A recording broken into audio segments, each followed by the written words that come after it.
Chapter 1661. Who was she?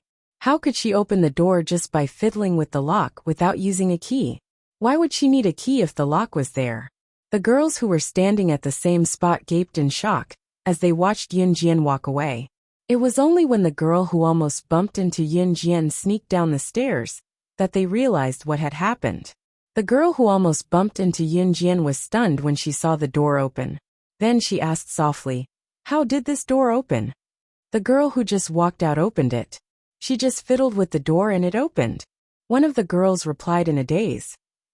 At this moment, Yun Jian had already arrived at the wall surrounding the south gate of the school, where they had agreed to meet. There were quite a few people standing there. Apart from Chu Ning's group of 6, there were also a few boys and a few girls. It was not hard to tell that a few of the boys were Chu Xiangnan's buddies.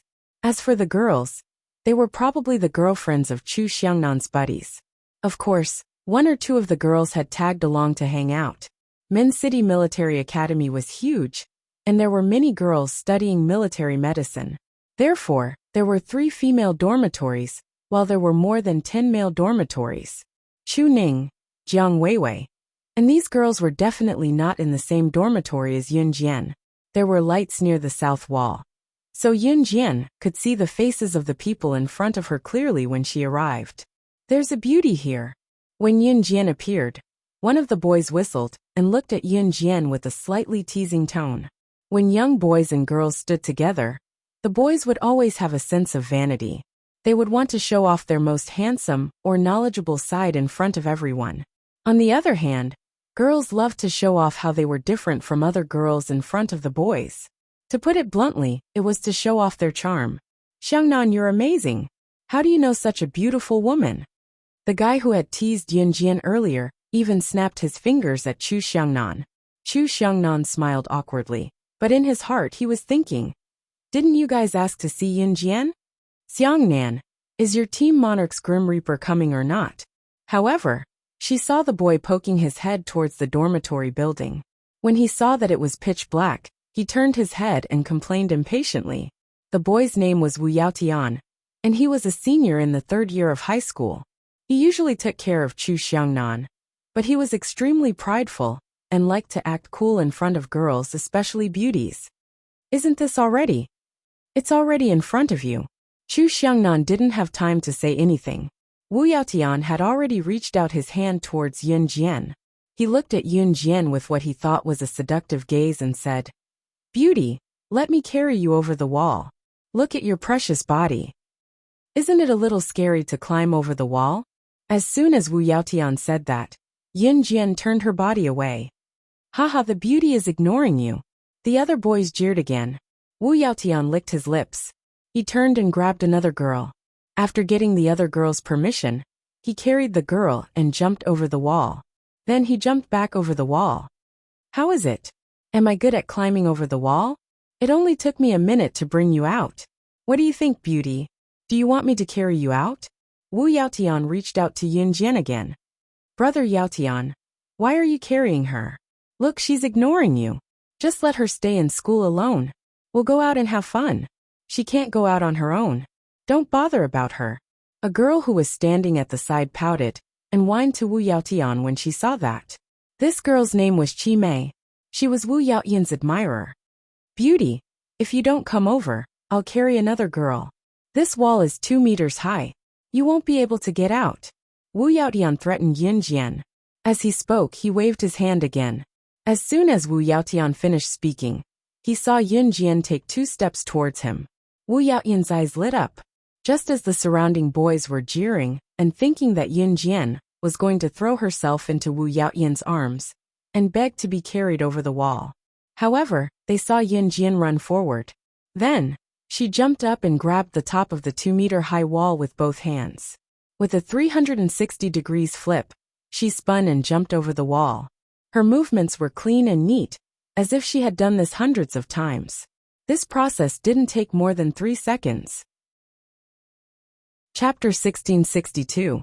If Yun Jian was not a martial artist, it was impossible for her to be so nimble with her movements just now.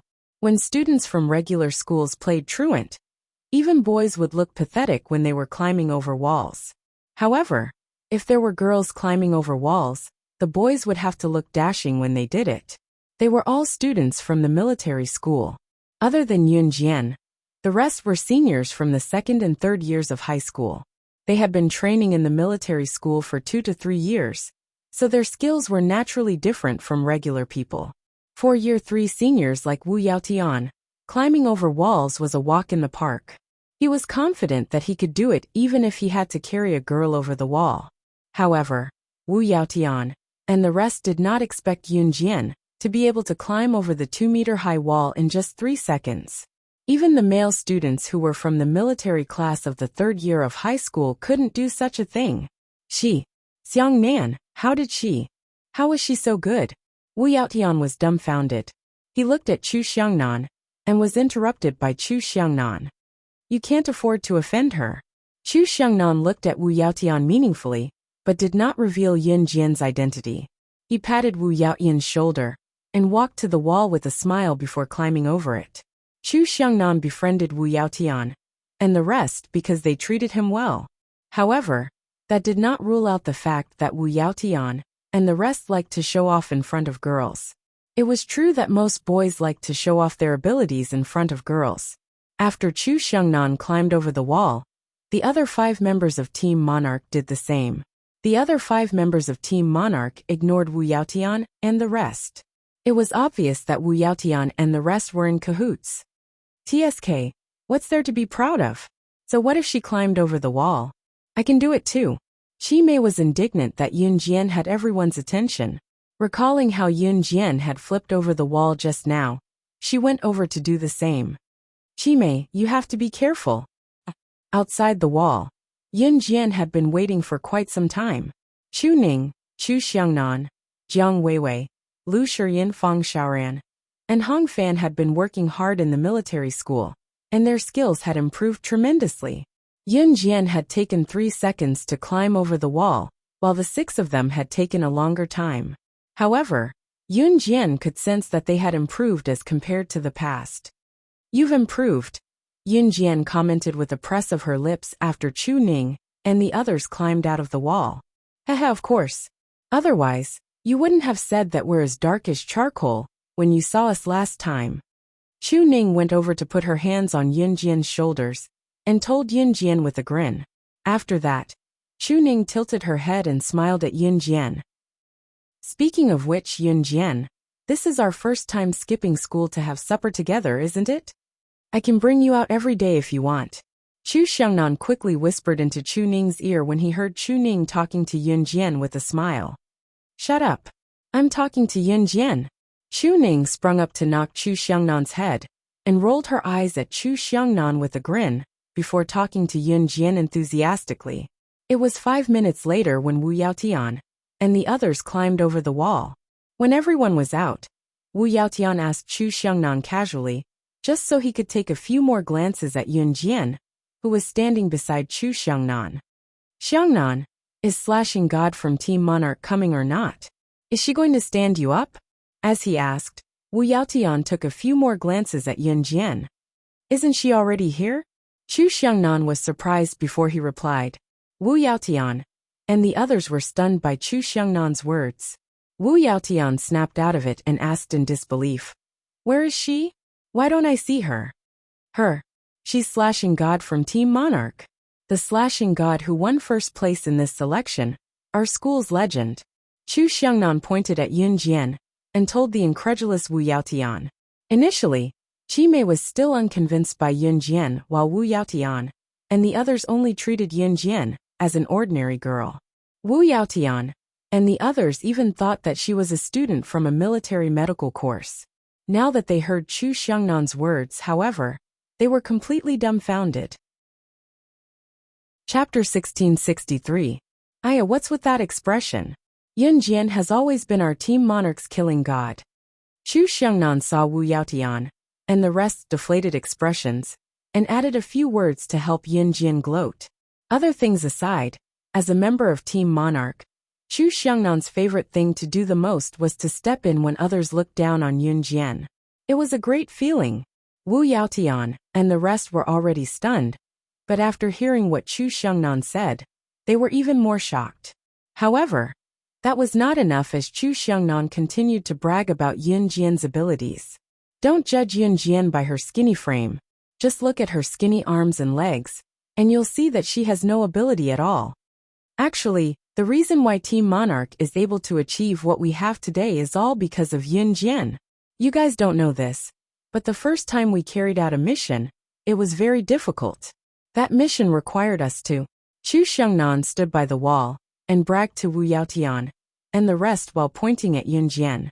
Wu Yaotian and the rest were stunned by what he said. At the end, Chu Xiongnan started to exaggerate. He pointed at Yun Jian and used exaggerated words to brag about Yun Jian's abilities to Wu Yaotian and the rest. You don't know this, but our mission was to steal an underground gang's secrets. Guess what happened in the end? By the time we got the news, Yun Jian had already killed her way into the gang alone and annihilated the entire gang. She was alone. She had single-handedly annihilated the entire gang. Back then the higher-ups were so shocked. Haha, that expression was so wonderful. Chu Xiangnan's words became more and more exaggerated. In the end, Wu Yaotian and the others were so shocked by Chu Xiangnan's words that their jaws dropped and formed an O shape. Especially Wu Yaotian. Just now, Wu Yaotian wanted to use the excuse of carrying Yun Jian over the wall to flirt with Yun Jian. Originally, Wu Yaotian wanted to show off the skills he had learned in the military academy in front of everyone other than to flirt with Yun Jian. He felt that as a student of the Min City Military Academy, his strength was already very impressive. However, after hearing Chu Xiangnan's words, Wu Yaotian felt that it was a joke that he wanted to show off in front of Yun Jian. She was the god of slaughter. It was the killing god who had won first place in the qualifiers not long ago. Those who participated in the selection were the best Special Forces soldiers in the country. Yun Jian would be facing the best Special Forces soldiers in the country. Those people were mythical existences. What about Yun Jian? She won first place. Not to mention Yun Jian's battle record of annihilating an entire gang alone. No matter which one it was, in front of Wu Yaotian and the others, they were all out of reach. One could imagine how ugly Wu Yaotian's expression was at that moment. As for Qi Mei, who had said a few bad things about Yun Jian, her expression wasn't any better. Ha ha ha. So she's the killing god, the legendary killing god. When Wu Yaotian and the others' expressions darkened, one of the guys in their group stood up and said straightforwardly. This guy had a candid personality, and his words were forceful and forceful. Soon, the atmosphere at the scene was heated up again. It's not early anymore. Let's go eat supper and hurry back to school. At this moment Lu Shiyin, who had been silent all this while, spoke up. As soon as Lu Shiyin finished speaking, everyone agreed, and the group quickly walked to the supper stall. Wu Yaotian and Qi Mei were the only ones who still remembered the unhappiness from before. Qi Mei in particular felt an inexplicable rage burning in her eyes as she watched Yun Jian move forward. Chapter 1664. There was a food street near the military academy. The food street here was very lively. The people here had a rich nightlife, so there were many people who came to the food street for supper at night. The food street here was filled with food stalls. If one wanted to walk from the beginning to the end, it would take more than 10 minutes. Usually, the students who played truant from the military academy would come to this food street for supper. Yun Jian and the others came here as well. What supper do you all want to eat? The boy who stood up to deal with the awkward atmosphere was called Duan Mu. Like his name, Duan Mu was a very modest and elegant boy. As soon as everyone arrived, Duan Mu swept his gaze over everyone and asked, "Let's go eat barbecue skewers." Chu Ning suddenly suggested. The entire street was filled with all kinds of snacks. There were all kinds of snacks, and everything one could think of. For example, noodles, rice noodles, and of course barbecue. Chu Ning's suggestion immediately received the silent approval of everyone present. Even Qi Mei, who had a problem with Yun Jian, did not say anything. Barbecue was the favorite of young people. Most young people did not know that barbecue could not be eaten too much, or that barbecue was unhealthy. Especially in this era, health awareness was not so strong. Therefore, many young people would go eat barbecue whenever they had the chance. Haha, come, I'll lead the way. I know a barbecue place that's especially good. It's the most popular shop here. Duanmu quickly recommended himself. As they spoke, the group walked towards the shop recommended by Duanmu. The military academy was silent at this moment, especially the dormitory building. It was so quiet that only the breathing of the students could be heard. However, this food street was completely different from the military academy. The food street was filled with neon lights. There was a large and bright light bulb hanging above every shop. There were tables and chairs for hawkers scattered in front of the shop. Although the tables and chairs were old, and the food street did not look clean, there was a unique flavor to it. There were many tables and chairs in front of the barbecue shop recommended by Duanmu. As soon as they walked in, Duanmu waved at the shop owner and said, "Brother Dong, give us 50 mutton skewers, 30 skewers of roasted gluten, and 10 skewers of roasted leeks. Give us more as you see fit." Obviously, it was not Duanmu's first time here. The owner of this shop was quite young. Judging from his figure, he was about 28 or 29 years old. Hearing Duanmu's words, the boss, who was called Brother Dong, replied, "Okay, I'll roast it for you first. It'll be ready soon." "Thank you, Dongji." Duanmu hurriedly thanked him. However, the group quickly sat down. Because there were many people, for small tables were put together, and they sat around them. Yun Jian followed the crowd and sat down beside Chu Ning. After Wu Yaotian found out about Yun Jian's identity, although he felt quite awkward, Yun Jian was still the idol of the entire Min City Military Academy. Soon, the unhappiness from before was thrown to the back of their minds. Wu Yaotian and the others acted as if they were facing their idol, and asked Yun Jian one question after another. Wu Yaotian also held back his desire to tease Yun Jian. At this moment, he was talking to Yun Jian purely, as if he was talking to his idol. He had long abandoned his improper thoughts about Yun Jian. Not long after Yun Jian took her seat, a surprised exclamation sounded. It was from a girl who had just walked in from the entrance of the barbecue shop. "It's you? You're the girl who almost bumped into me at the stairs just now." As soon as the girl saw Yun Jian, she pointed at Yun Jian and exclaimed. Everyone in Yun Jian's group immediately turned their gazes over. This girl was the one who almost bumped into Yun Jian on the second floor of Yun Jian's dormitory building. There were a few other girls standing beside the girl. After the girl who almost bumped into Yun Jian spoke up, they pointed at Yun Jian and exclaimed, "That's right." Chapter 1665. The girls standing next to the girl who bumped into Yun Jian were obviously the ones who saw Yun Jian unlock the door with the wire. Therefore, the moment they saw Yun Jian, they exclaimed in shock. Those who were with Yun Jian were surprised when they heard what the girls who had just joined the school said. "You know how to pry open the door without a lock?" Duanmu asked Yun Jian in surprise. Everyone looked at Yun Jian in shock. Yun Jian was Team Monarch's slashing god, which was enough to shock everyone present. However, who would have thought that Yun Jian knew how to pry open the door? She opened the door to our female dormitory without using a key. She really gave us a fright. The girls were obviously still in shock from seeing Yun Jian unlock the door. The crowd was in an uproar, shocked by Yun Jian's ability. However, compared to that, the girl who almost bumped into Yun Jian at the staircase, but was dodged by Yun Jian, and hit her head hard, was still holding a grudge. "Bro, it's this girl who made me get a big bump on my head. You have to avenge me." The girl who almost bumped into Yun Jian just now tugged at the hand of the man beside her like a spoiled child, and pointed at Yun Jian as she spoke. The girl's name was Yang Lin. She was tall, not ugly, and had a great body. Yang Lin was a typical gangster girl, while the man standing next to her was a gangster. Yang Lin liked to hang out with gangsters because she felt that she had a high status in school. Sometimes, she even felt that she could hold her head up high in school with the gangster's protection. The man standing next to Yang Lin was not her biological brother. He looked up at Yun Jian and told her in a roguish tone, "Brother Yang, you're the one who's being bullied. Were you the one who bullied my sister?" The moment he saw Yun Jian's face, the man let go of Yang Lin's hand and walked toward Yun Jian. "What do you want?" Duanmu asked the man coldly. "She bullied my sister. Of course, we have to pay her back." The man cackled and sized up Yin Jian. Nothing good would come out of being harassed by gangsters like this. Yang Lin crossed her arms and looked at Yin Jian. She could almost imagine Yin Jian begging for mercy. Seeing that Yin Jian was ignoring him, the man took 2 steps toward Yin Jian. Qi Mei, who was hiding in the dark, smirked.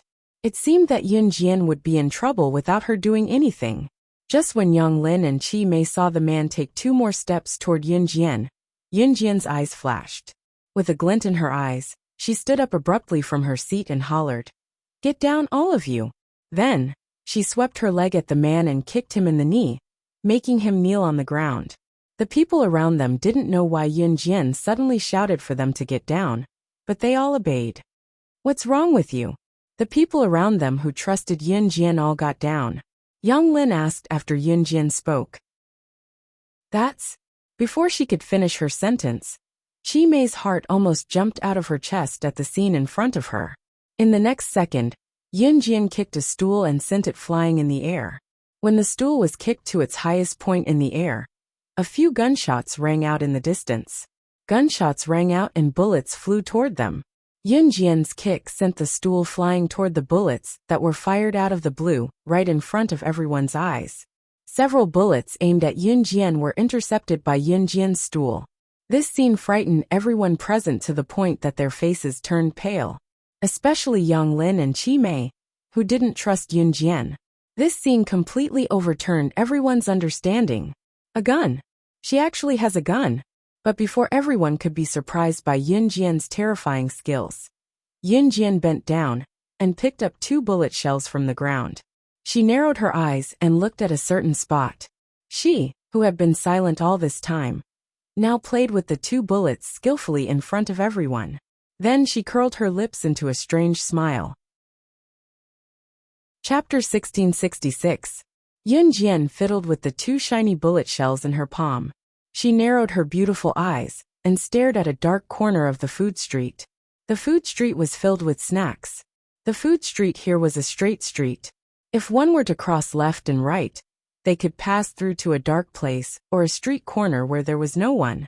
The 2 gunshots just now had only made 2 sounds. There was no doubt that the pistols were equipped with silencers. The sound of bullets fired from silenced pistols was so soft that no one on the busy food street noticed when the 2 bullets flew over. If Yang Lin, Qi Mei, Wu Yaotian, and the others hadn't seen it with their own eyes, they wouldn't have noticed the bullets flying over. Of course, Yin Jian, who was skilled with guns and ammunition, could easily smell the gunpowder even in this noisy food street. It was impossible for anyone who didn't come out of the assassin training camp to practice such sensitivity. Even if they came out of the assassin organization, they wouldn't have Yin Jian's ability. Yang Lin and Qi Mei screamed when they saw this. "Ah! Gun! Gun! Gun! There's a gun!" After Yin Jian said this to the people in the dark, Yang Lin and Qi Mei finally reacted. Someone had fired a gun just now. "There's a gun! There's a gun here!" Yang Lin and Qi Mei were just cursing Yin Jian for suddenly shouting, "Get down!" Both of them had a problem with Yin Jian. Just now, they had been criticizing Yin Jian one after another. They both thought they had coordinated well. What else could Yin Jian say now? But they never imagined that someone would shoot them with a gun. A gun. It was a real gun. Both Yang Lin and Qi Mei were military medical students at the Min Military Academy. They had only heard the boys boasting about how they handled knives and guns, and how they fought and killed. But now, such a thing was happening right in front of him. Lin Yang and Qi Mei were so arrogant just now. Now that they realized the danger, they squatted down with their hands over their heads, screamed, and found the nearest table. Then they crawled under the table. Hearing Yang Lin's and Qi Mei's screams, the surrounding people who were eating supper were so scared that they quickly found a place to hide. Places with a lot of people were most afraid of rumors. When you were in a crowded place, if you yelled someone is shooting, most of the people around you would definitely believe it. Because of this, the crowd became restless. Wu Yaotian and the others were so scared that they all found a place to hide and looked over. Chu Ning and the others also hid obediently and did not move. They were afraid of being a burden to Yin Jian. Yin Jian, who was standing in the same spot, smiled and walked out of the barbecue restaurant. She crossed her arms and looked at the darkness for a while. Then a woman walked out. This woman was very thin and had a good figure, but her breasts were very small. She looked more like a Westerner. She held a Browning M1911 pistol in her hand and walked out from the dark seductively. This woman's code name was Ruoin, and she was a killer known as the sharpshooter of the blood doll. Rumor had it that she once killed 3 birds with 1 shot. Her strength was amazing. Who is this? Wu Yaotian saw Ruoin and the gun in her hand. He was so scared that his face changed, and he turned to ask Yun Jian. Although the boys in the military academy liked to brag about themselves, when it came to critical moments, they were naturally afraid if they were not strong enough. Yun Jian ignored Wu Yaotian. She narrowed her eyes and looked at Ruoin, who walked out from the dark. She did not look scared like the others. On the contrary, she looked at Ruoin casually and looked up at her. There was a moment of silence. The people in the dark saw Yun Jian suddenly raise her hand and throw the 2 bullets in her hand to Ruoin. Ruoyin's eyes flashed and she caught them. I can't accept this greeting gift. But since you're here, don't even think about leaving. Yun Jian's red lips curved slightly as she said these words calmly. The people hiding in the dark thought that Yun Jian was too arrogant. But then they saw a sharp glint in Yun Jian's eyes. Chapter 1667. Ruoin was standing not far away with the Browning pistol in her hand. Yun Jian's lips curled slightly. She pursed her lips and stared at Ruoin with her sharp eyes. Just as everyone was shocked by Yun Jian's arrogant words, Yun Jian's next move made everyone's expression change. Everyone was still thinking that the woman called Ruoin was holding a pistol. And Yun Jian, she dared to speak to Ruoin in such a tone. Did she think that she could beat Ruoin just because she kicked out a stool to block Ruoin's 2 shots? Yun Jian, be careful. Although Chu Xiangnan and the rest knew about Yun Jian's skills, they still shouted at Yun Jian worriedly. Why did she have to drag us down if she wants to die? Didn't she see the gun in that woman's hand? What if that gun hurts us? Why is she so selfish? Can't she just die and not drag us down with her? Chi Mei was so scared that she hid under the table and trembled. As she trembled, she did not forget to curse Yun Jian while sobbing. It's all Yun Jian's fault. It's all Yun Jian's fault. So what if Yun Jian is Team Monarch slashing God? That woman has a gun. Can she win against that woman? Not only will she not win against that woman, but she'll also get everyone killed. However, it was also at this moment that what happened next completely overturned everyone's understanding. This scene was unforgettable for everyone present. In the next breath, Yun Jian took 2 large strides to where Ruoin was. Ruoin's eyes sharpened, and she was about to raise the Browning pistol in her hand. Before she could raise the pistol, Yun Jian took 2 steps and jumped in front of Ruoin. This scene caused an uproar among the people who were hiding in every corner. Yun Jian's skills were amazing. However, it was not over yet. While Ruoin was still raising her Browning pistol, Yun Jian had already arrived in front of Ruoin in a few flashes. Then, a second before Ruoin raised her gun and aimed, Yun Jian's hands nimbly wrapped around Ruoin's hands like a snake. At the same time, she wrapped around Ruoin's left hand, that was holding the gun, and slammed her left wrist hard. Ruoin's hand went limp from the impact. The left hand that was holding the gun went limp, and the Browning pistol slipped to the ground. Yun Jian caught the Browning pistol, without even looking at it, when she attacked Ruoyin's hand that was holding the gun. The other hand that was wrapped around Ruoyin's right hand grabbed onto her right hand at the speed of light. With a vicious pull, it rapidly struck the bones of Ruoyin's right arm. Ruoyin wanted to fight back, but Yun Jian had already hit her in every part of her arm, so she didn't have any strength. She widened her eyes in shock and wanted to kick Yun Jian with her long legs. At this time, Yun Jian had already circled behind Ruoyin with the gun. She used her knee to hit Ruoyin's knee, causing Ruoyin to kneel on the ground. The entire process took no more than 3 seconds. After 3 seconds, Yun Jian had already snatched the pistol from Ruoyin's hand. Ruoyin's eyes widened. She was not weak, but she did not even have time to react before Yun Jian kicked her to the ground. She even took the pistol. After being forced to the ground, Ruoyin was about to struggle when she suddenly heard the sound of a gun bolt being pulled. Yun Jian had taken the Browning pistol from Ruo Yin's hand and pressed it against the back of Ruo Yin's head. When the crowd in the distance saw this scene, they could not help but be dumbfounded. Yun Jian had actually taken the pistol from this woman's hand. And from this woman's skills, it could be seen that she was definitely not weak. Ruo Yin, who was known as a sharpshooter by Blood Doll. This Ruo Yin was probably a member of the assassin organization. And Yun Jian had just snatched the pistol from Ruo Yin's hand. Oh my god! The speed at which she snatched the pistol was faster than the speed at which she fired it. This little girl is too scary. An older uncle next to them looked at Yun Jian in shock and let out a cry of shock. Yang Lin, Qi Mei, and the rest were scared beyond recognition. They saw Yun Jian pressing the gun against the back of Ruo Yin's head and smiling coldly at her expressionlessly. Chapter 1668. Yun Jian's words were like sharp silver needles, piercing Ruo Yin's heart one by one. These words were simply mocking Ruo Yin's incompetence as a sharpshooter. Ruo Yin was famous as a sharpshooter, but she couldn't even protect her most commonly used pistol. Ruo Yin was unwilling, but she had no choice. Yun Jian's strength was too strong, so strong that even if she was unwilling, she had no choice but to accept it. As expected of an SS, losing to you, I'm convinced, Ruo Yin said. She didn't show any fear of Yun Jian, pointing a gun at the back of her head. After all, she was an assassin who was used to all kinds of situations. Her ability to endure was naturally not something an ordinary person could compare to.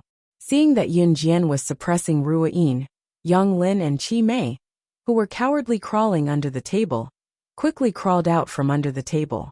Who told you to shoot at us just now? Yun Jian, hurry up and kill her. She almost killed us just now. I'm so angry. Qi Mei was just blaming Yun Jian for provoking Ruo Yin, who had a pistol in her hand. She was asking why Yun Jian didn't die by herself, and insisted on letting everyone take the risk with her. But now, Yun Jian had snatched the pistol from Ruo Yin's hand, and even pointed it at the back of Ruo Yin's head. Even though Qi Mei was unhappy with Yun Jian before, she didn't dare to target Yun Jian now. Qi Mei even had thoughts of pleasing Yun Jian. As for Wu Yaotian, who wanted to take liberties with Yun Jian, or the very upright Duan Mu, or the man Yang Lin called brother, everyone was looking at Yun Jian with shocked and frightened eyes. At this moment, no one dared to stand out and say a word. Except for Qi Mei. Qi Mei had just criticized Yun Jian with harsh words. But now that she saw Yun Jian's terrifying strength, she went from being unhappy with Yun Jian to now standing up to please Yun Jian. Everyone present was watching Qi Mei's every word and action. Even those standing beside Qi Mei rolled their eyes at her. Quick, shoot her. Let her know how powerful we are. She actually wanted to kill us. He really dared to do that. Yun Jian, hurry up and shoot her. Anyway, you're a popular person in our military academy. Even if you really kill someone, the officers will protect you.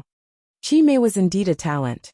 Seeing that Yun Jian had subdued Ruo Yin, Qi Mei, who had previously treated Yun Jian as her mortal enemy, immediately treated Yun Jian as one of her own. She even incited Yun Jian to kill Ruo Yin. Those who didn't know better would think that Yun Jian was Qi Mei's subordinate. Seeing that Yun Jian had pressed the muzzle of the pistol to the back of Ruo Yin's head, Qi Mei's incessant words continued to spread. As she spoke, she walked towards Yun Jian. She already treated us like that just now. And you're still not going to kill her? Weren't you very powerful just now? And didn't you once annihilate an entire gang by yourself? Why don't you dare now? Qi Mei's voice continued to ring out. The crowd watching this scene from afar was deeply disgusted by Qi Mei's actions. However, just as Qi Mei was about to reach Yun Jian suddenly turned around and let go of the suppressed Ruo Yin. She turned around and kicked the completely unprepared Qi Mei. Qi Mei still treated Yun Jian as one of her own, so she was full of confidence that Yun Jian wouldn't do anything to her. But at this moment, Yun Jian suddenly kicked Qi Mei's abdomen in the air. She kicked Qi Mei far away on the spot, then held the pistol and fired a few shots at Qi Mei, who was thrown to the ground. Bang bang bang bang bang. 5 shots. Yun Jian's marksmanship was so accurate that it was frightening. These 5 shots hit Chi Mei's forehead. Her left arm grazed the side. Her left leg grazed the side. Her right arm grazed the side. And her right leg grazed the side of her head. Her marksmanship was exquisite. And the shots just grazed Chi Mei's 5 sides and shot into the cement floor. 5 shots. If any of them were slightly off, Chi Mei would definitely be injured. This scene happened so quickly that Chi Mei's face turned pale with fright. The surrounding crowd was also shocked by Yun Jian's shots, and their hair stood on end. They saw that Yun Jian had already pointed the muzzle at Chi Mei's temple. In front of everyone present, she spoke coldly to Chi Mei. Chapter 1669. Yun Jian let go of Ruoyin and turned around to kick Chi Mei, pointing the gun at her. This action caused everyone present to be astonished. Oh my God! Some people in the crowd covered their eyes as if they could imagine Yun Jian shooting Chi Mei's head. But at this moment no one pitied Chi Mei. Not only did Chi Mei's actions make Yun Jian unable to take it, even the people who were standing far away were disgusted. What Chi Mei had done just now made everyone present extremely disgusted. Some people were even annoyed with Chi Mei and wanted Yun Jian to shoot Chi Mei to death. This girl has a big mouth. I can't stand her. A middle-aged man who was standing far away spat on the ground after being angered by Chi Mei's attitude. In the eyes of everyone present, Yun Jian's action was purely to vent her anger. Cough cough. I don't mean to say this, but this girl is more than a little annoying. Even Ruoyin, who was hostile towards Yun Jian, did not leave after being released by Yun Jian. She walked to Yun Jian's side, touched her chin and complained. Ruoyin was not afraid that Yun Jian would catch her again. She walked to Yun Jian's side and commented. Yun Jian pointed the gun at Chi Mei's head and turned to look at Ruoyin. Why aren't you leaving? Do you want me to kill you? I'm not asking for it. Ruoyin stood beside Yun Jian, shaking her slender and long legs as she looked at Chi Mei, who was kicked out by Yun Jian. Chi Mei was so scared that her face turned pale. She got up from the ground almost immediately and kowtowed to Yun Jian, begging for mercy. No, don't kill me. I was wrong. Put the gun away. I won't dare to do it again. Chi Mei was a person who paid a lot of attention to her appearance. She could even show off her most beautiful appearance in front of the boys. She only ate 1 meal a day just to lose weight and shape her perfect figure to present in front of the boys. Of course, all of this was under the premise that their lives were guaranteed. At this moment, even his life was not guaranteed. What was the point of caring about his appearance and image? Therefore, Chi Mei directly knelt down and kowtowed to Yun Jian. Her whole body trembled like a spring. Puff. Such guts. Weren't you very powerful just now? Ruoyin saw Chi Mei kneel down in front of Yun Jian. Her body was trembling like a spring, as if she had been greatly frightened. She stood aside and couldn't help but sneer. Ruoyin was in no hurry to leave. Yun Jian's red arc slightly raised. She pulled the bolt of the pistol. In the midst of Chi Mei's begging and kowtowing, Yun Jian pursed her lips. The next second, she said with an indifferent expression, "You can die now." As soon as she finished speaking, a bang sound rang out. The moment Chi Mei heard the gunshot, she seemed to have been seriously frightened. She fell straight to the ground and fainted completely. Everyone standing in the distance was frightened by Yun Jian. She really shot. Was she really going to kill Chi Mei?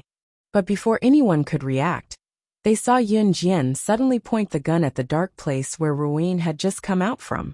With a bang sound, Yun Jian's shot directly into the dark place. What was Yun Jian doing? Everyone present widened their eyes in shock.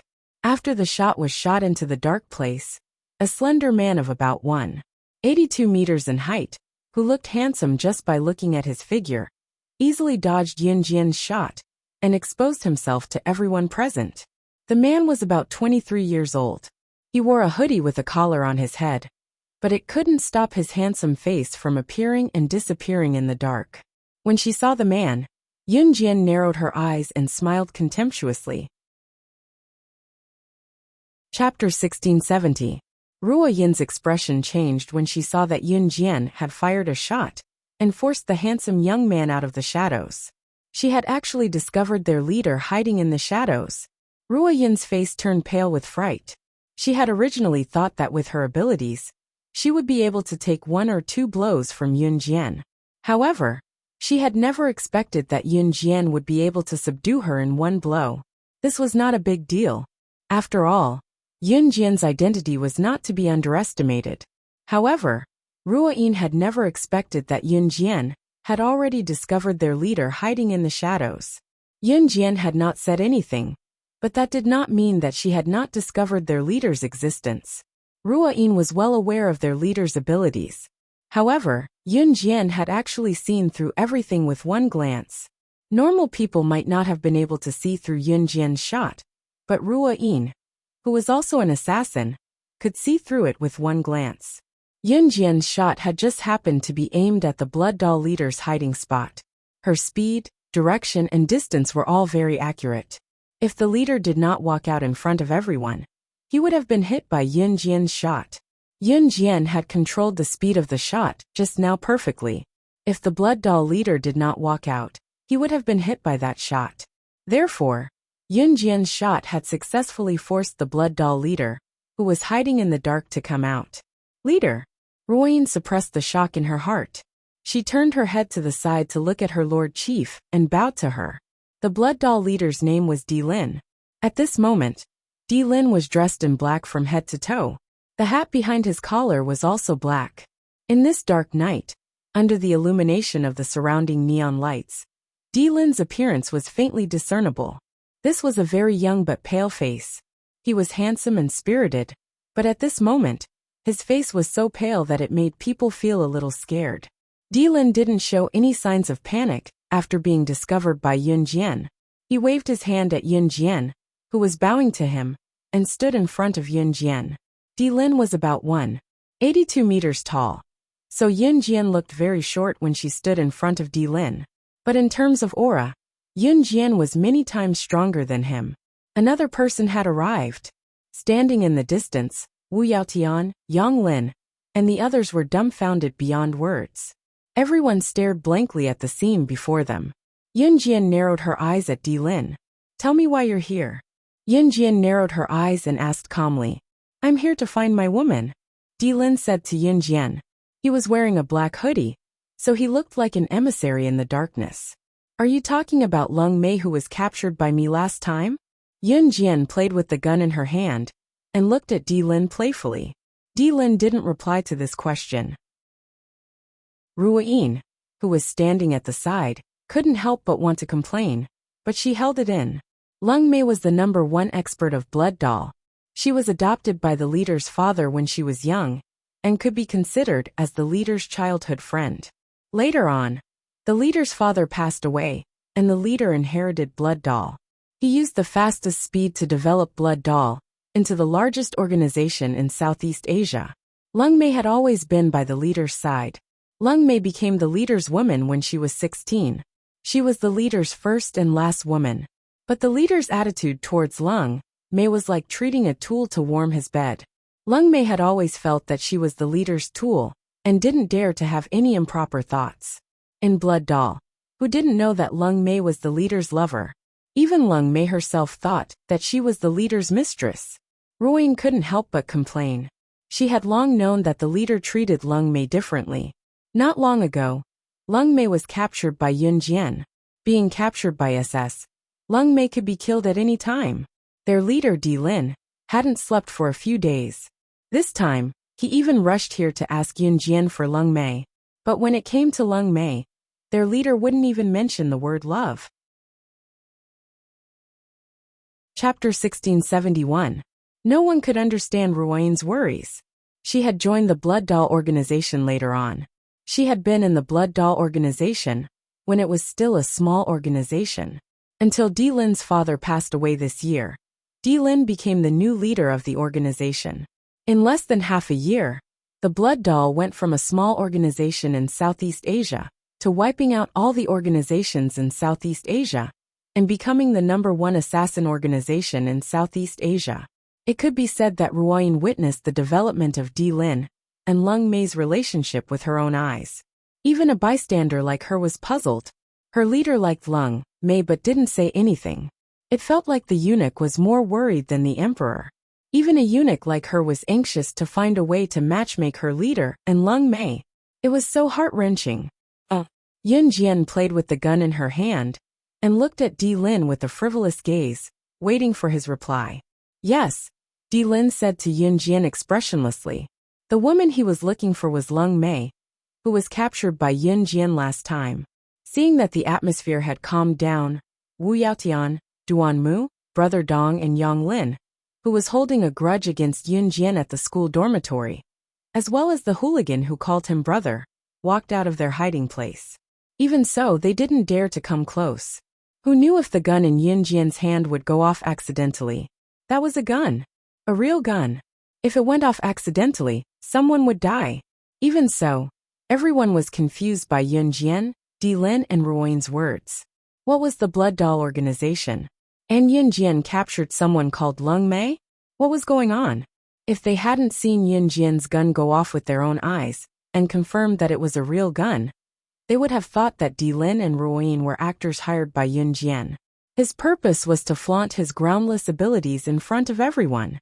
At this moment, Yun Jian, who was standing in the middle of the food street and looking at Di Lin with frivolous eyes, suddenly smiled.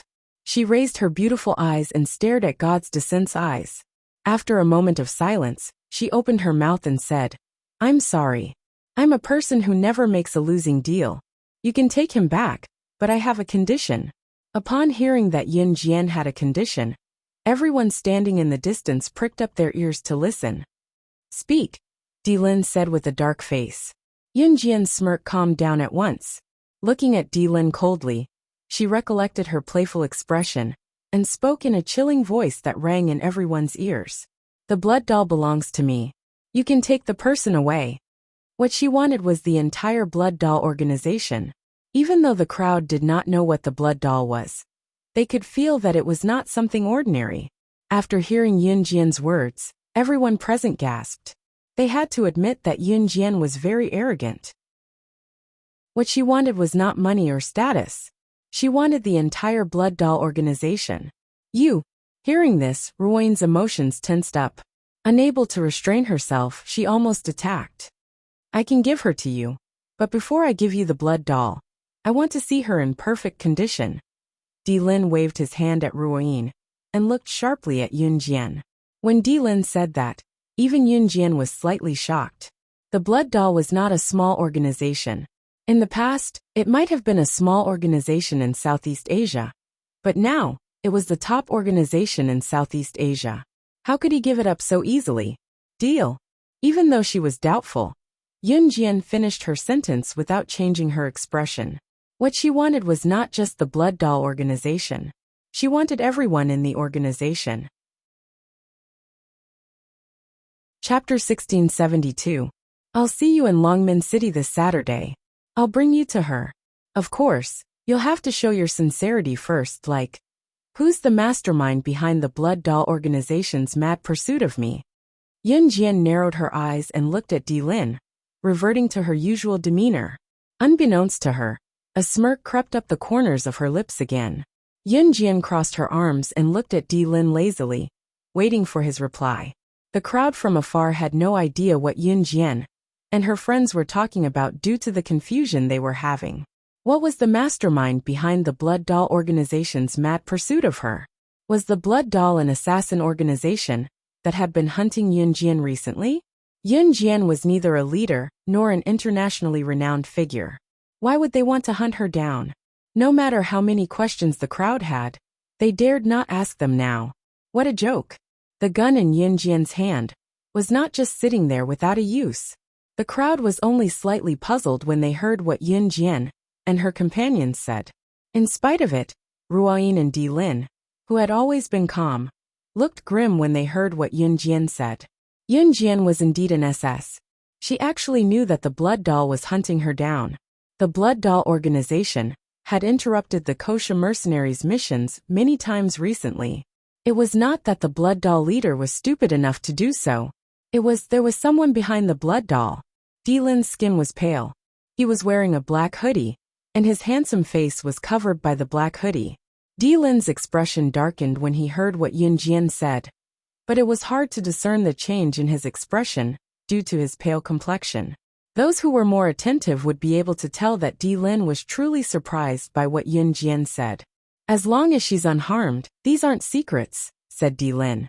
After that, he turned and waved at Ruyin, before leaving to the dark corner of the food street. Did he mean that as long as Lung Mei was fine, everything would be fine? Right before Lin and Ruyin were about to disappear from her sight, Yun Jian added to their backs. You're right. Lung Mei is indeed in Longmen City. If you're smart, don't take the risk to rescue her. Otherwise, her head will roll anytime. Yun Jian's words were a threat, but it was also the truth.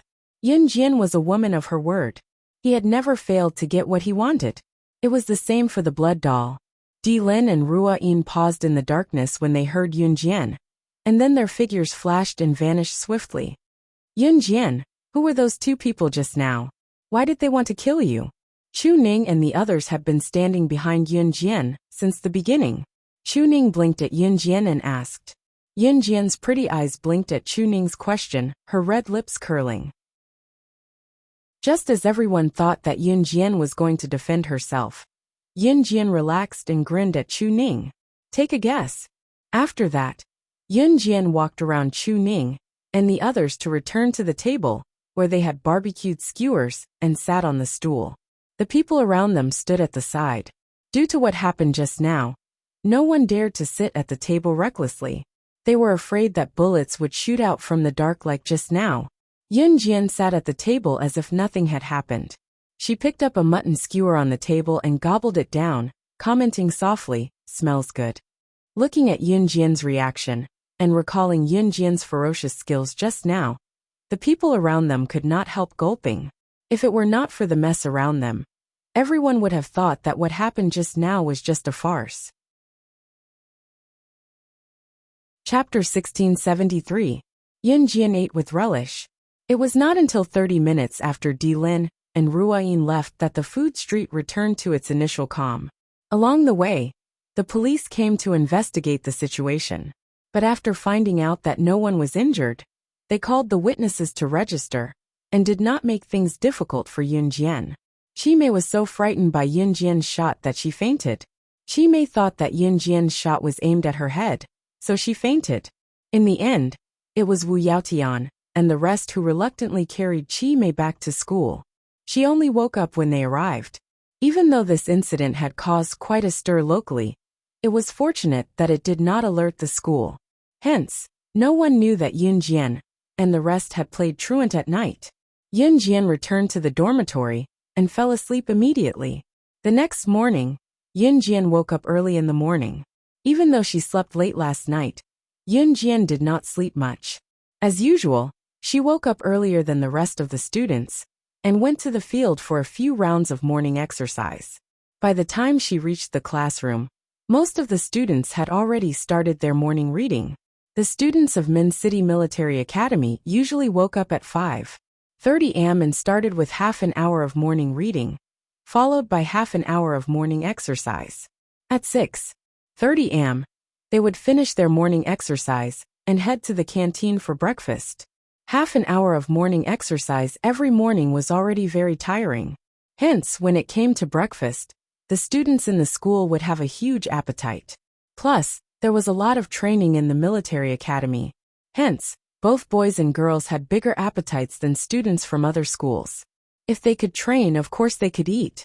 Even if the students of the military academy had bigger appetites than students from other schools, they would still be slimmer and more muscular than students from other schools. At this moment, Yun Jian, Lin Wan, and Mu Ying were eating porridge in the canteen. Yun Jian ordered a bowl of porridge, 3 pumpkin pies, a bun and an egg. Compared to the average girl, Yun Jian's appetite was not small. At most, it was shocking. But in the military academy, this kind of appetite was not small at all. Yun Jian, yesterday you. At the mention of Yun Jian and the others playing truant yesterday, Lin Wan paused for a moment. She looked around cautiously, then moved her head closer to Yun Jian. Lin Wan whispered in a voice that only Yun Jian, Mu Ying, and herself could hear. Was it fun to play truant yesterday to have supper? Looking at Lin Wan's curious look, Yun Jian's red arc curved. She didn't answer directly, but pursed her lips and said, You'll know when we go together next time. I'm a good baby. Lin Wan shook her hands. She shook her head and moved her head away from Yun Jian. At this moment, a gentle female voice sounded from the school's broadcast system. The radio was set up in every corner of the school, so even if people were sitting in the cafeteria, they could still hear the radio. And at this moment, the gentle female voice on the radio spread to almost every corner of the cafeteria. Congratulations to student Yun Jian of our school's grade 1-2 for winning the Strongest Female Student Award personally inscribed by Principal Ma.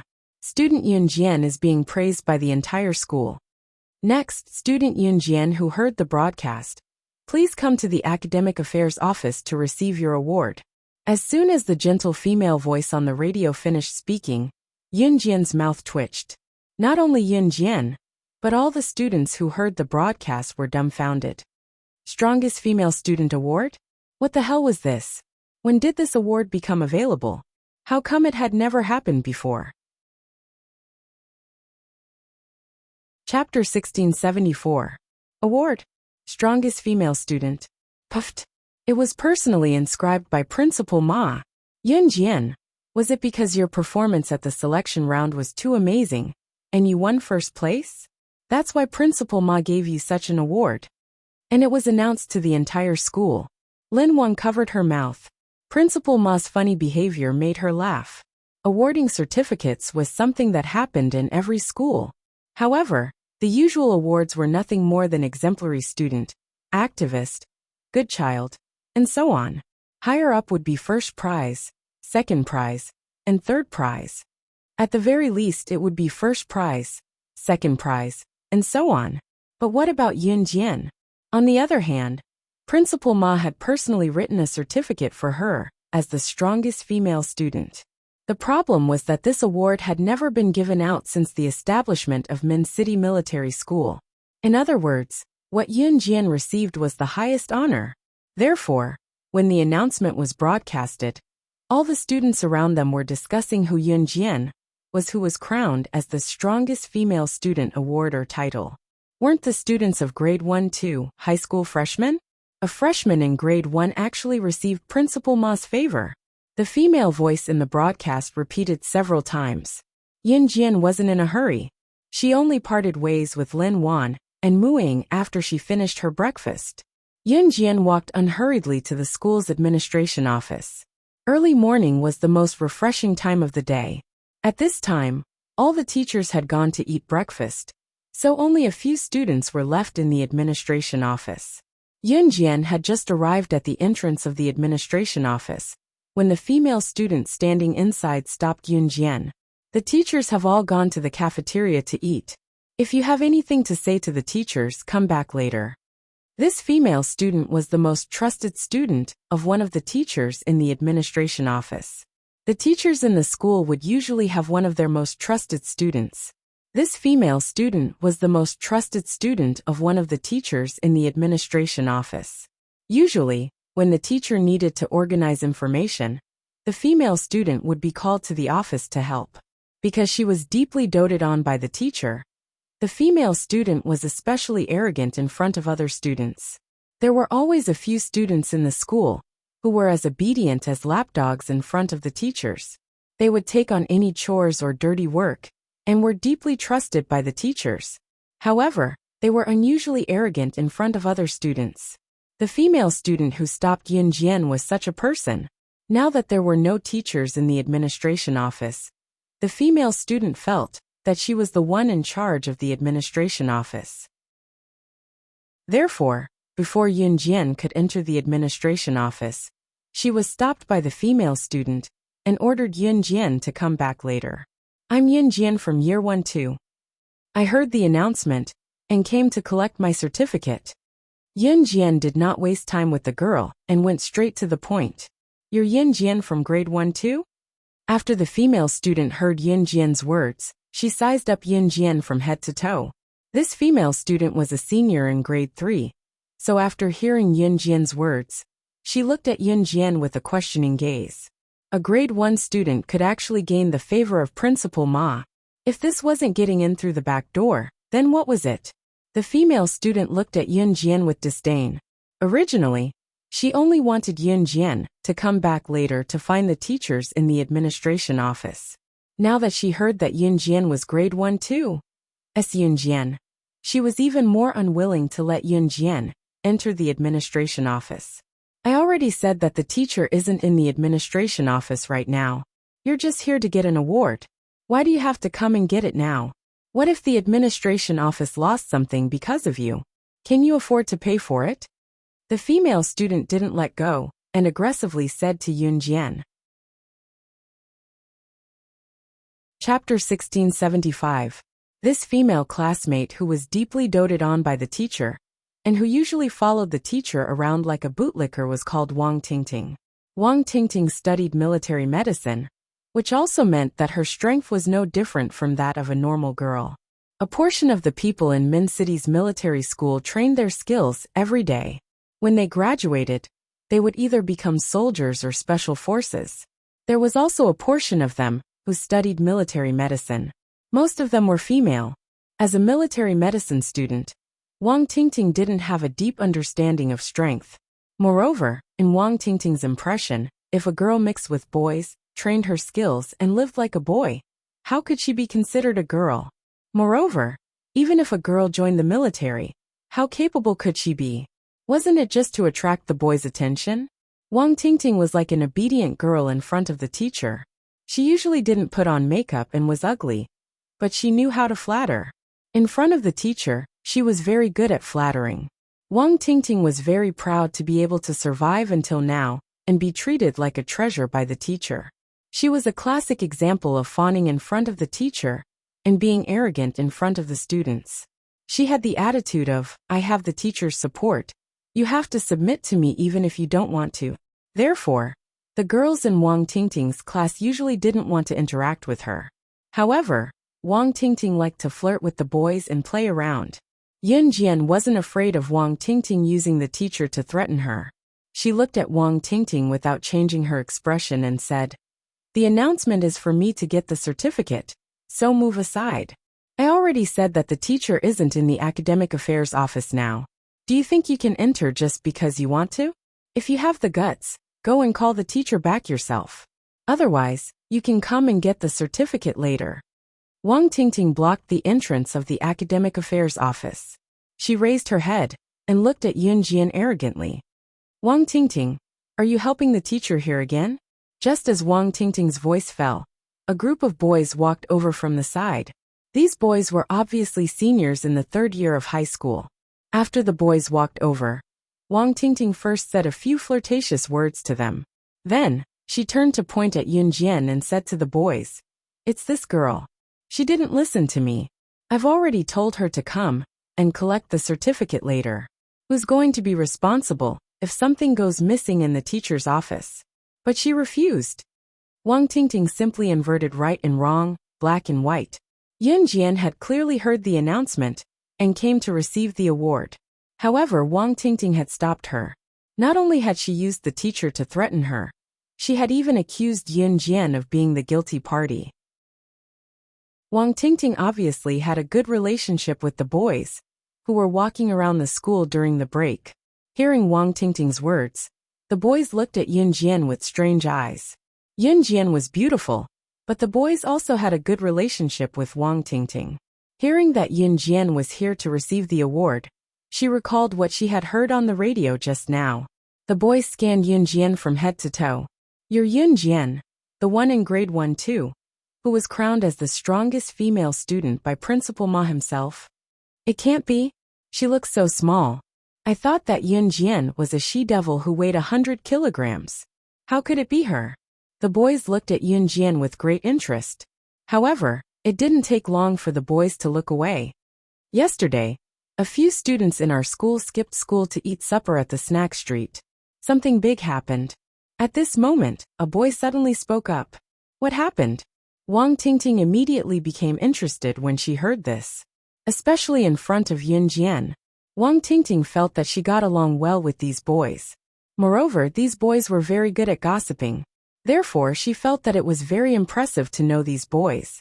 At this moment, Wang Tingting wanted to brag in front of Yun Jian about how knowledgeable these boys were. So she quickly asked.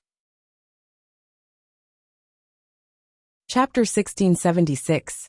When young boys and girls gathered together, the thing they liked to talk about the most was gossip.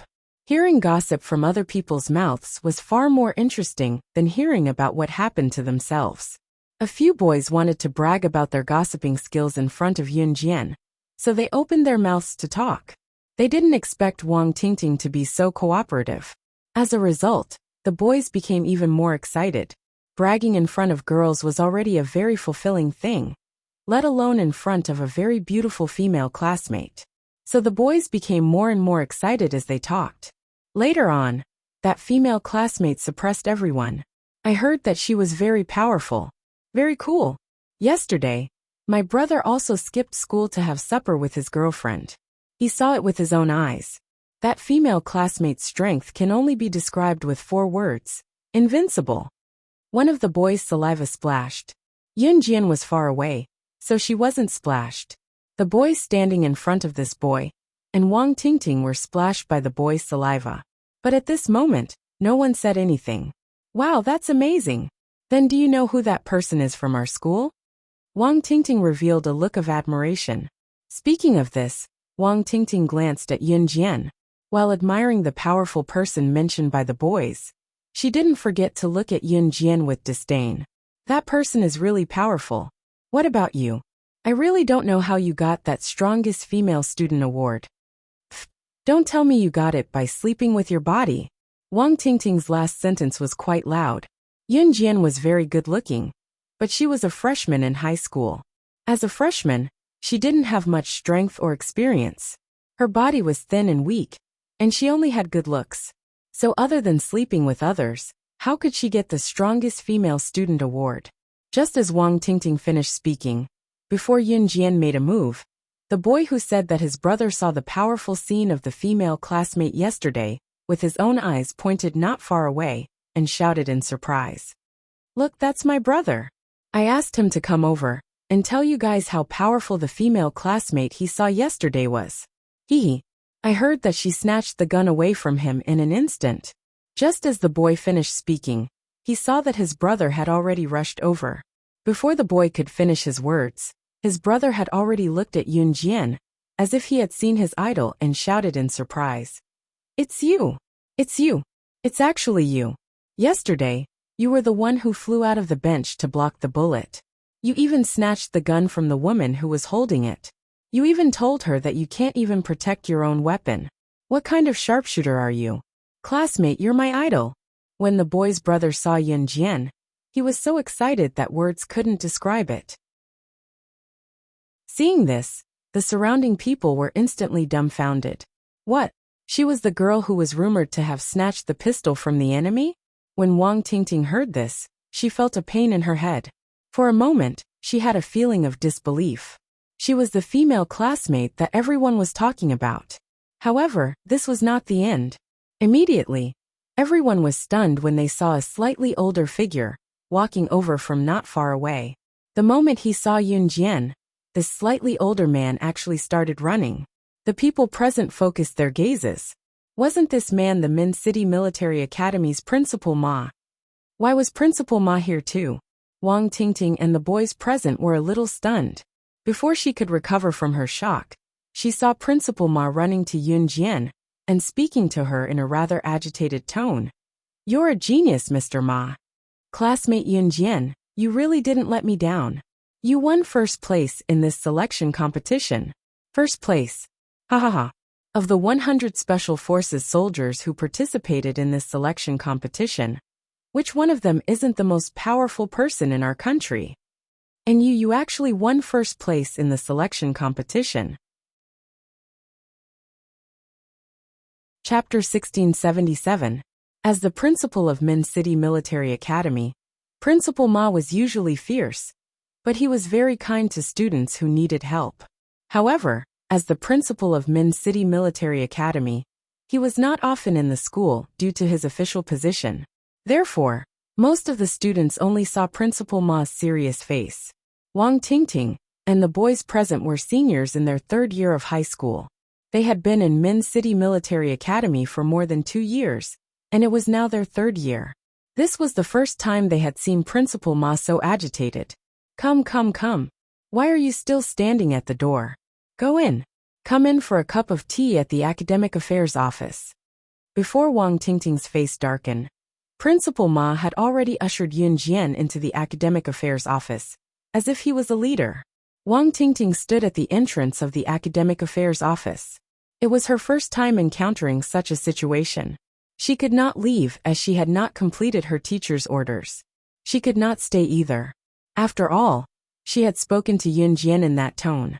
She even said that Yun Jian's strongest female student award came from sleeping with her. However, she would never have guessed that the female student who had snatched the gun from the bad guy during the heated discussion yesterday, and the one who won first place in the preliminaries, the famous slashing god of Team Monarch, was actually her. This reality made Wang Tingting, who had been bad-mouthing Yun Jian, self-destruct. Not only that, Wang Tingting felt like her face had been slapped beyond recognition. Meanwhile, Principal Ma had already invited Yun Jian into the Academic Affairs office. He personally pulled out a stool in front of Yun Jian's desk for her to sit. Then he eagerly went to pour a cup of tea for Yun Jian with both hands. Come, come, come. Drink some water first. Be careful, it's hot. I'll get you the award. After Principal Ma handed Yun Jian the cup of tea, he went to get the award. Wang Tingting was dumbfounded by what she saw. Wang Tingting loved to flatter. Usually, it would be impressive if she could flatter her teacher. In Wang Tingting's opinion, being able to curry favor with the principal was simply something to be proud of. However, when it came to Yun Jian, it was the principal who was flattering her. This Wang Tingting's eyes darkened. Just as she was about to turn around and look for the boys who had been showing off in front of Yun Jian, she heard a voice coming from behind her. However, she suddenly realized that these boys had already slipped away when Principal Ma had politely invited Yun Jian into the house.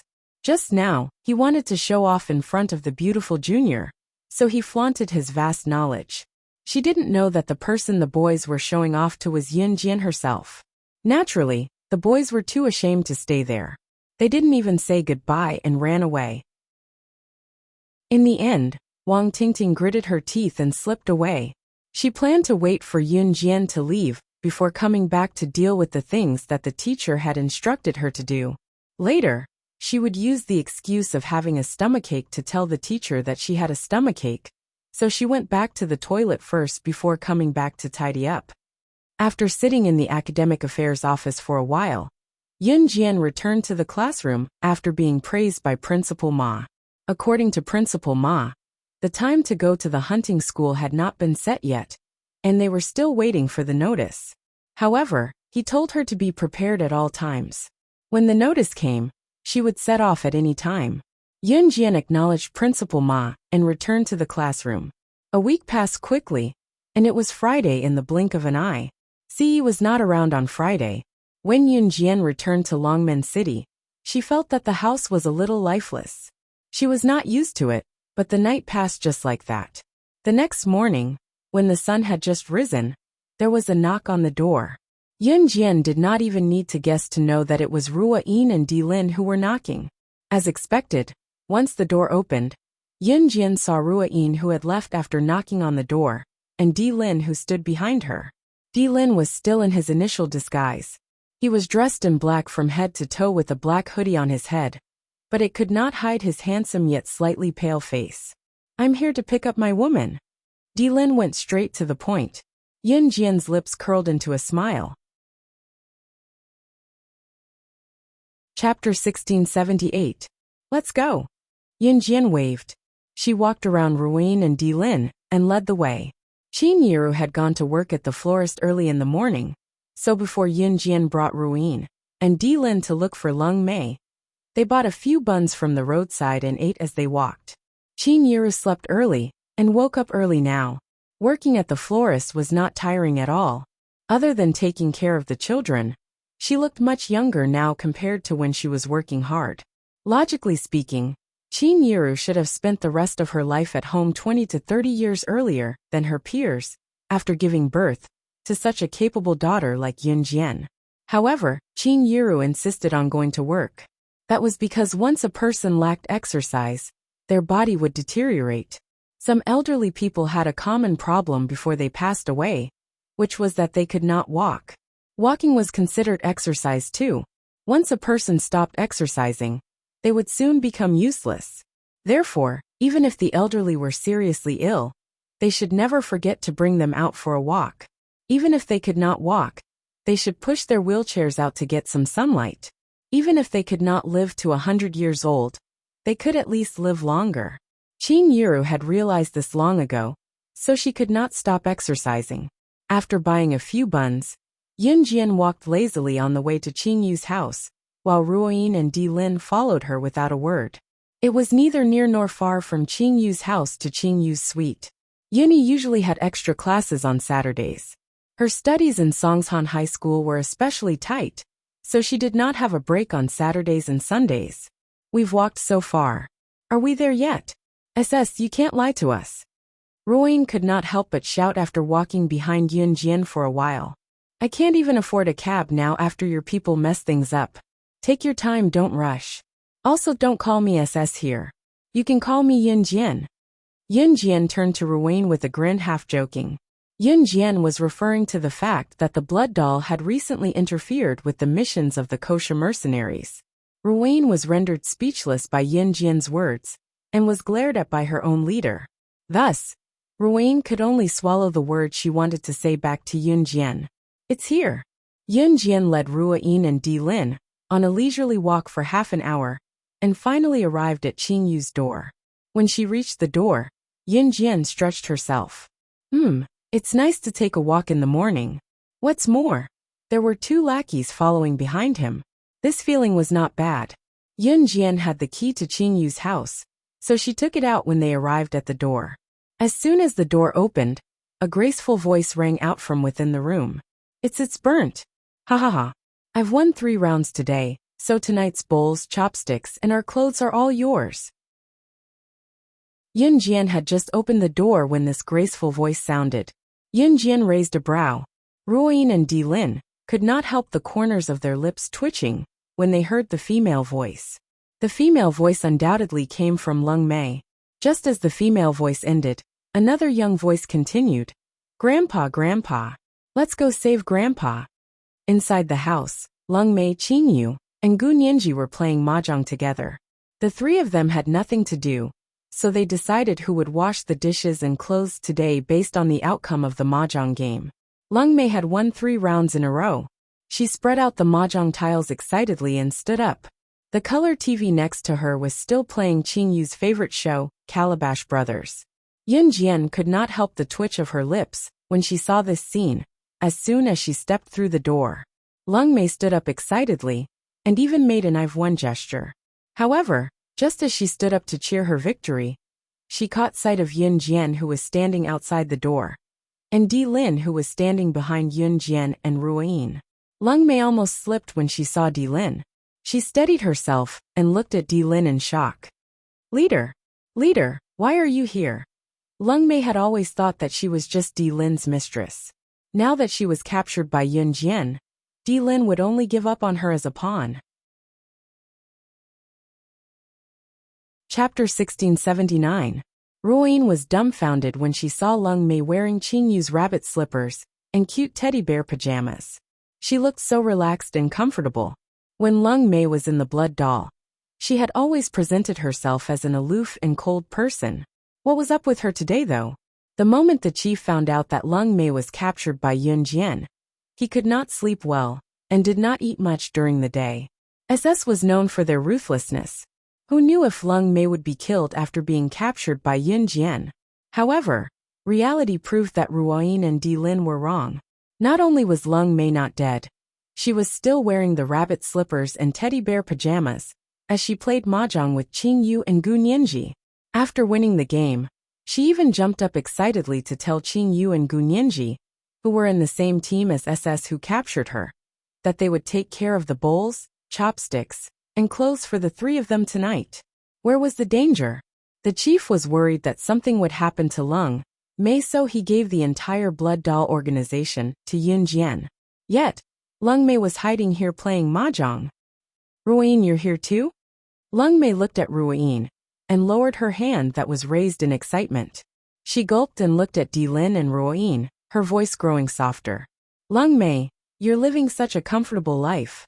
The chief was so worried about you that he didn't eat or sleep well for the past few days. Ruoyin said to Lung Mei. However, just as Ruoyin said that, Dilin glanced sideways and glared at her. This made Ruoyin, who wanted to exaggerate to Lung Mei about what Dilin had done for her these days, shut her mouth. God, the chief's gaze was too scary. For the sake of her life, she should find a chance to tell Lung Mei, this slow-witted woman. Yunjian stood at the door and watched Dilin walk in. She walked over without a word to grab Lung Mei's hand, who was standing in front of the mahjong table, and dragged her out. Leader, how did you find this place? Before Lung Mei could finish her sentence, Dilin dragged Lung Mei out of the room with a dark face. He did not say a word. The blood doll is yours. After dragging Lung Mei to the door, Dilin turned to look at Yunjian. After saying that, he dragged Lung Mei, who had no idea what had happened, out of the room. What? Why did the blood doll organization? Why did it belong to Yunjian? What did the chief promise Yunjian? Lung Mei suddenly had a bad premonition. However, just as Dilin grabbed Lung Mei's wrist and was about to leave, Yunjian's voice suddenly came from behind him. I'll take the blood dolls, but you're still the leader of the blood dolls. Dilin stopped in his tracks. Leader, you gave her the blood doll? Why? Don't tell me it's because of me? Lung Mei was the #1 expert in the blood doll organization, but her EQ was nothing to scoff at. Lung Mei thought for a long time before realizing that Dilin was doing all this for her. He didn't love her. So why would he give up the entire blood doll organization for her? Dilin did not look at Lung Mei, but he tightened his grip on her wrist. He looked up and met Yunjian's eyes. What she meant was she took the blood doll. But he and the rest of the blood doll organization did not have to leave. It was just the blood doll organization working for her. That was all. Really, Dilin was puzzled. Naturally, he did not want to give the blood doll that his father had created to someone else. However, he had no choice this time. Chapter 1680. Yunjian narrowed her eyes and looked at Dilin with her pretty ones as she spoke solemnly. Her goal wasn't to take over blood doll from the very beginning. Instead, she wanted the blood doll, including everyone in the blood doll organization, to become her people. A powerful and capable person didn't mean that he had to take over a powerful company. Instead, he had to make all the powerful people in the company his subordinates and use them for his own purposes. Because the company itself wasn't valuable. What was valuable was not the company itself, but the powerful people in the company. Dilin finally understood how terrifying Yunjian was. Rumor had it that SS wasn't just powerful, she was also very calculative. She lived up to her reputation. Follow SS, and you'll have meat to eat. Sure enough, this was not just a general statement. The mission to assassinate you and obstruct the kosher mercenaries was given a high reward by a man in a black robe. We're just taking the money. Dilin didn't promise Yunjian directly. Instead, he told her everything he knew to show his sincerity. Yunjian said that he would still be the leader of Blood Doll, but Blood Doll would be under SS control from now on. Dilin agreed to this. If Yunjian was an SS, Dilin would rather give Blood Doll away than work for Yunjian. But Yunjian was SS. Follow SS and you'll have meat to eat. For this reason alone, Dilin agreed. I can feel your sincerity. Well then, it's a pleasure working with you. Yunjian's lips curled up slightly. Let's have a pleasant cooperation. Dilin and Yunjian came to an agreement. Smart people like to talk to smart people. It wasn't without reason. Leader Dilin grabbed Lung Mei's wrist. She knew that everything today was for her sake. She couldn't help but feel guilty. Let's go home. Dilin turned and walked out with Lung Mei's hand. Leader, I'm sorry. Lung Mei wanted to say something more apologetic. Don't call me Master Chief anymore. Dilin grabbed Lung Mei's wrist tightly, then suddenly stopped and growled at her. But why? Lung Mei asked in confusion. Are you stupid? Don't scream if the leader asks you not to. Even Ruoyin couldn't help but worry about Lung Mei's EQ. Lung Mei swallowed her saliva and shut her mouth. When Lung Mei was about to disappear from Di Lin's grasp, Yun Jian saw Qingyu and Gu Nianji running out of the house. Qingyu stood at the door and waved at Lung Mei. Let's play a few hundred rounds of mahjong next time. I don't believe that I can't beat you. It was only after Lung Mei and the others left that Yun Jian turned to look at Qingyu and Gu Nianji, her lips curling into a smile. Are you addicted to mahjong? Do you want to go to Asia and play mahjong under the warm sun? No need. Sister Jian, let's go out for a walk, haha. Qingyu tugged at Gu Nianji's hand and dashed out. Yun Jian's lips curled up again at the sight of them. It was then that her phone rang. Looking up to see that it was Zhang Xiaofeng calling, Yun Jian looked up slightly and answered the call. Just as the call connected, the voice that came from the other end was not Zhang Xiaofeng, but Ling Yichen. Ling Yichen spoke to Yun Jian in a hopeless and shaky tone. His voice came from the other end of the phone, accompanied by howls of pain and despair. Chapter 1681. Ling Yichen's words were laced with deep despair, sorrow, and trembling. It was so soft that Yun Jian would not have heard it if she did not listen carefully. Such emotions would only be expressed when one's family member or important friend was in trouble. Such emotions were indescribable with words. It was a feeling of despair and sorrow dominating. Unable to speak due to the pain, one would tremble from fear, and the feeling that one had no future. Ling Yichen was in such a state now. Zhang Xiaofeng and Chen Sini were Ling Yichen's best friends. Therefore, when something happened to Chen Sini, Ling Yichen was dumbfounded. Although he was close to Chen Sini, it was not as close as Zhang Xiaofeng and Chen Sini. Ling Yichen used Zhang Xiaofeng's phone to call Yun Jian, because Zhang Xiaofeng could not say a word after calling Yun Jian. How could Zhang Xiaofeng say something like that? Even the doctor said that Sini was dying. After Yun Jian heard Ling Yichen's words, her lackadaisical gaze sharpened. Where are you? Yun Jian asked curtly. We're at Longmen City People's Hospital. Ling Yichen's voice had just rung when Yun Jian hung up. Ling Yichen did not get a reply from Yun Jian. Instead, what he got was the beeping sound of the phone being hung up. In less than 10 minutes, Yun Jian had arrived at Longmen City People's Hospital from Qingyu's house. It was not close to Longmen City People's Hospital from Qingyu's house. Yun Jian had intercepted a motorcycle midway to the hospital. Before she stopped the motorcycle, Yun Jian had told the owner to pick up his bike at the hospital. Hence, the owner had chased her all the way to the hospital before he could retrieve his bike safely. Of course, this was a story for later. Yun Jian drove the motorcycle to the hospital and dashed inside. Outside the emergency room, Zhang Xiaofeng was sitting on the floor paralyzed, while Ling Yichen was not in a better state. There were a few adults sitting around with their heads lowered. They were no doubt Chen Sini's parents and relatives. When Yun Jian arrived, the emergency room door was already open. A doctor in white was reporting to the paralyzed Zhang Xiaofeng, Ling Yichen, and Chen Sini's parents and family members. The patient's time of death is October 17, 1999, 9:40 a.m. The doctor was still reporting the numbers, but the family members standing outside the emergency room have a mental breakdown. Zhang Xiaofeng and Ling Yichen were paralyzed, unable to say a word. No. How can my daughter be dead? She's so young. How can she be? Please, save her again. Save her. She's still so young.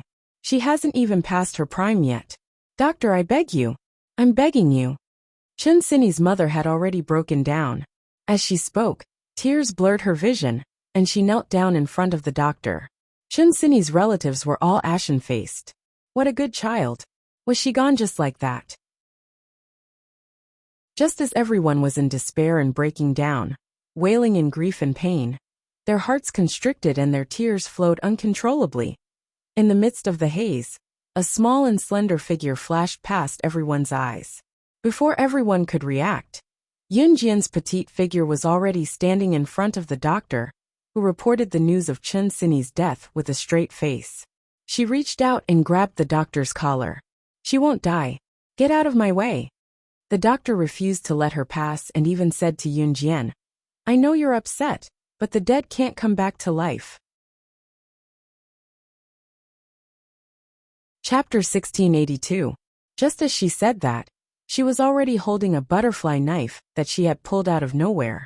The butterfly knife was already pressed against the doctor's neck agilely. Grim Reaper's hand. Who in this field did not know about the Grim Reaper's hand in the medical field? It was the living dead, the existence of flesh and bones. Even if it was a dead person who was carried into a coffin, the Grim Reaper's hand could revive the person in seconds. The legendary Grim Reaper's hand was not human at all. It was a living Huatuo, a celestial being who had descended from the heavens. Therefore, when he heard Yun Jian's self-introduction, the doctor who was used to seeing life and death parting narrowed his eyes and staggered. Yun Jian had announced her identity directly, so that there would be no obstacles. Now that she was confirmed dead, it meant that Chun Sini had been resuscitated many times in the hands of these doctors. The time wasted could have cost a person who could have been revived. This moment was different from when Qin Yu's hand was injured back then. A life was at stake. If they did not resuscitate Chun Sini in the shortest time possible, even she would not be able to save her. Perhaps it was the way Yun Jian wielded the butterfly knife just now that was comparable to a doctor who held a scalpel for years and had amazing skill with it. The doctor who was expressionless earlier dashed to the director's office in horror after hearing Yun Jian's words. Chun Sini's relatives and friends who stood where they were had never heard of the Grim Reaper's hand. However, seeing the change in the doctor's expression just now, everyone placed their hopes on Yun Jian. In the end, Yun Jian entered the operating room, under the pleading of Chun Sini's mother.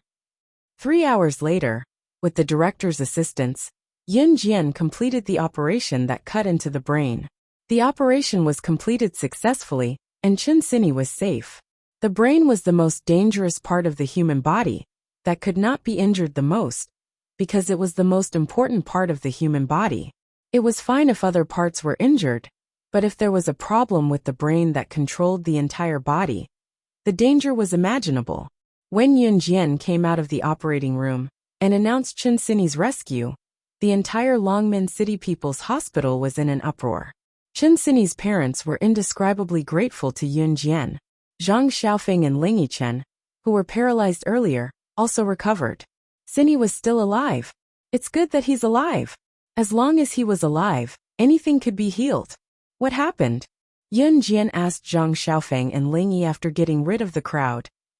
Half an hour later, Yun Jian arrived at the gate of No. 1 Middle School alone. Yizhong was a key high school in Longmen City. Yizhong's students had classes on Saturdays, and only had weekend breaks from Saturday night to the weekend dinner time. Therefore, the students of No. 1 Middle School were still in school. Chun Sini accidentally met the school beau of No. 1 Middle School. In order to avoid the pursuit of the ugliest girl in No. 1 Middle School, the school beau of No. 1 Middle School treated Chun Sini as cannon fodder and madly pursued her. The ugliest girl in No. 1 Middle School came from a wealthy family. She was a very powerful person. Therefore, the school beau of No. 1 Middle School was pestered by her as well.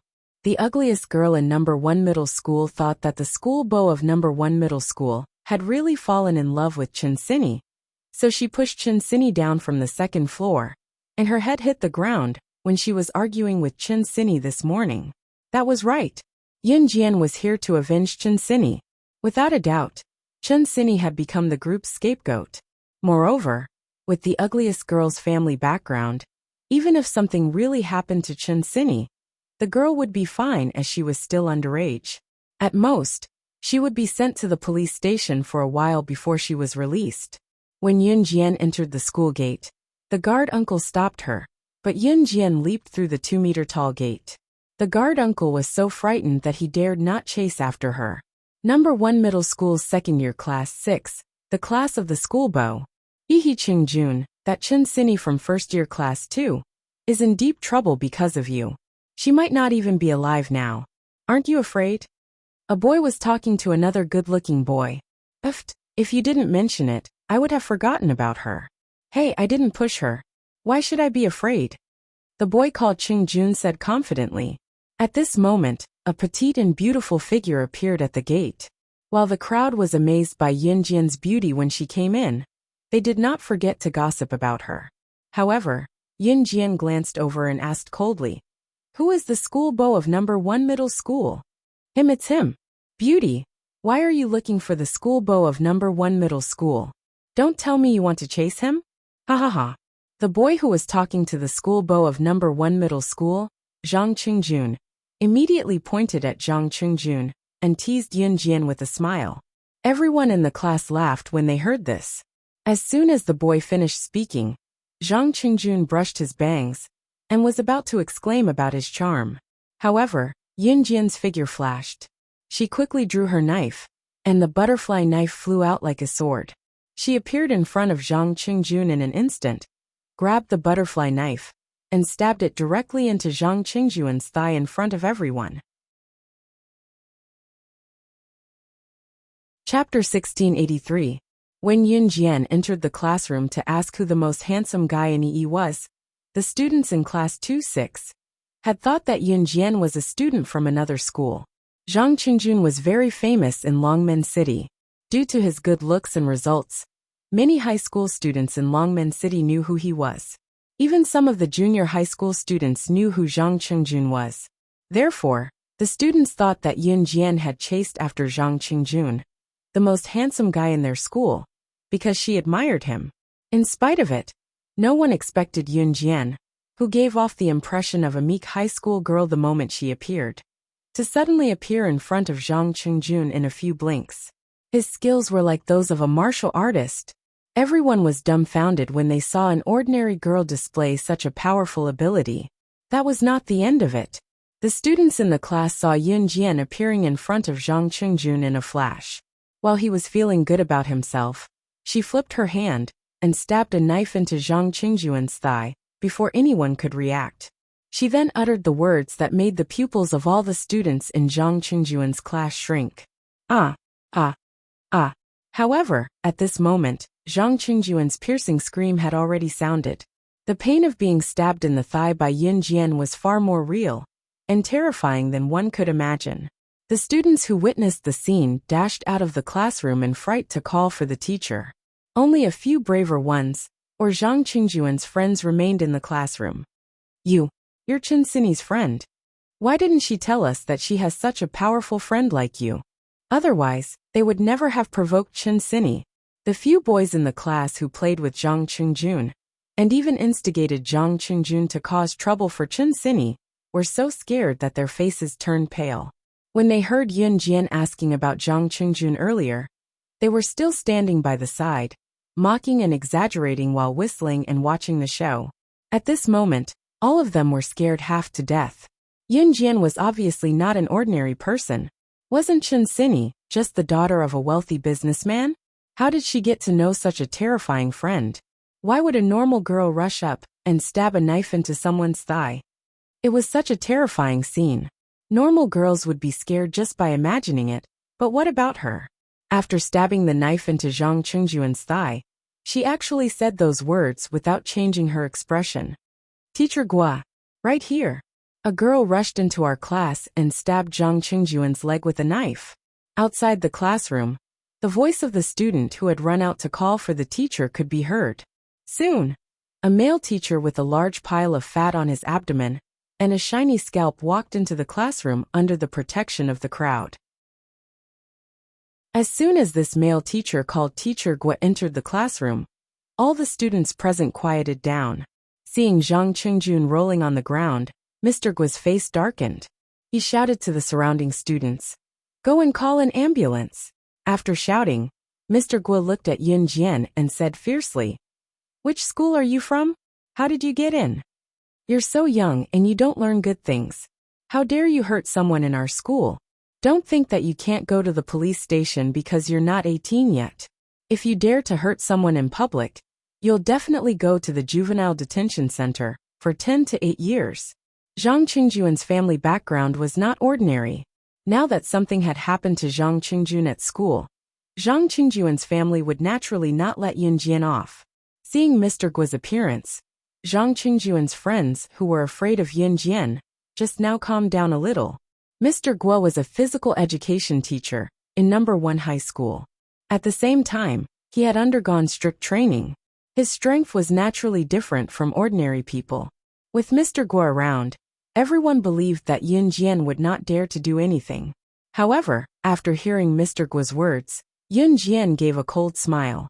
She raised her foot and stepped on the butterfly knife that had pierced into Zhang Qingyuan's thigh, sending the knife further in. This time, Zhang Qingyun curled up in pain and finally fainted. The surrounding people looked at Yun Jian in disbelief, who still dared to make a move. However, when they heard Yun Jian's words, they said coldly and arrogantly, "Tell your principal of number 1 high school to come and see me immediately. Otherwise, I'll kill him right now." Chapter 1684. She wasn't joking. At this moment, everyone was shocked by Yun Jian's actions. If the first stab wasn't enough to make Zhang Qingjun faint, then when Yun Jian stepped on his wound a few more times, it was simply fatal. Ordinary girls would be scared when they saw such a scene. But this girl? Not only was she not afraid, but she also did something even more shocking. "Go and call the principal." Mr. Guo, who was very calm just now, also panicked. He was so scared that his face changed, and he quickly shouted at the students behind him. If a person's aura could support the sky, then Yun Jian's aura was enough to make Mr. Guo's legs go weak. Before becoming a physical education teacher, Mr. Guo had undergone professional strength training. Although Mr. Guo was fat, when he fought, his speed was faster and more agile than most people. However, in front of Yun Jian's aura, Mr. Guo didn't even dare to say a word. After about 3 minutes, the principal of number 1 high school was called here in a hurry. Seeing Zhang Qingjun unconscious on the ground with his thigh bleeding, the principal's face instantly turned extremely pale. Zhang Qingjun's family background was not ordinary. His parents' company was famous in the entire Zhe province. Most importantly, Zhang Qingjun's father was the director of number 1 high school. If Zhang Qingjun's father found out that something had happened to Zhang Qingjun in school, then he wouldn't be able to be the principal anymore. Therefore, when Principal Shi of number 1 high school saw this scene, he was scared silly. You, stop. Seeing Yun Jian deal with Zhang Qingjun, Principal Shi was so scared that he rushed over to stop her. "You can come over, but my knife doesn't have eyes." When Yun Jian saw this, she flipped her hand and held another butterfly knife in her palm.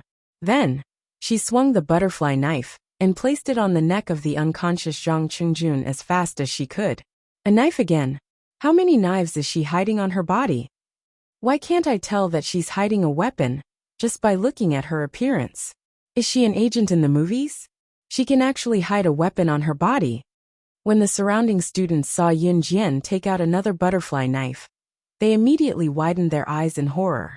Even if an ordinary person were to hide money on their body, they wouldn't be able to do it without making a sound. They also couldn't guarantee that the money wouldn't be lost if it was hidden in their clothes. However, she had hidden 2 butterfly knives. These 2 butterfly knives were not small. She hid them on her body without any flaws.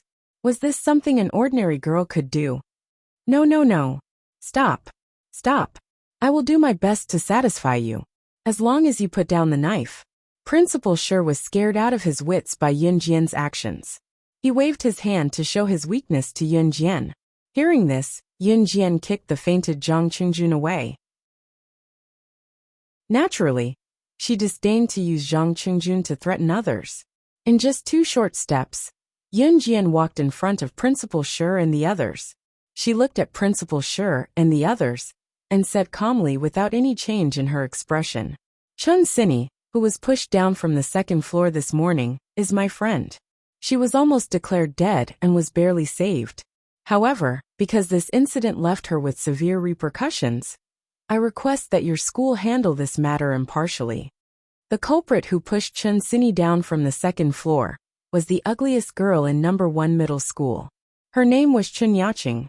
After Chun Sini's accident, Chun Yaching was brought back home by her family.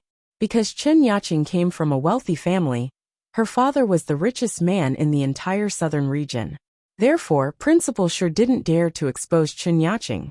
To put it bluntly, even if Chun Sini died, as the culprit, Chun Yaching and Zhang Qingjun, nothing would happen to them.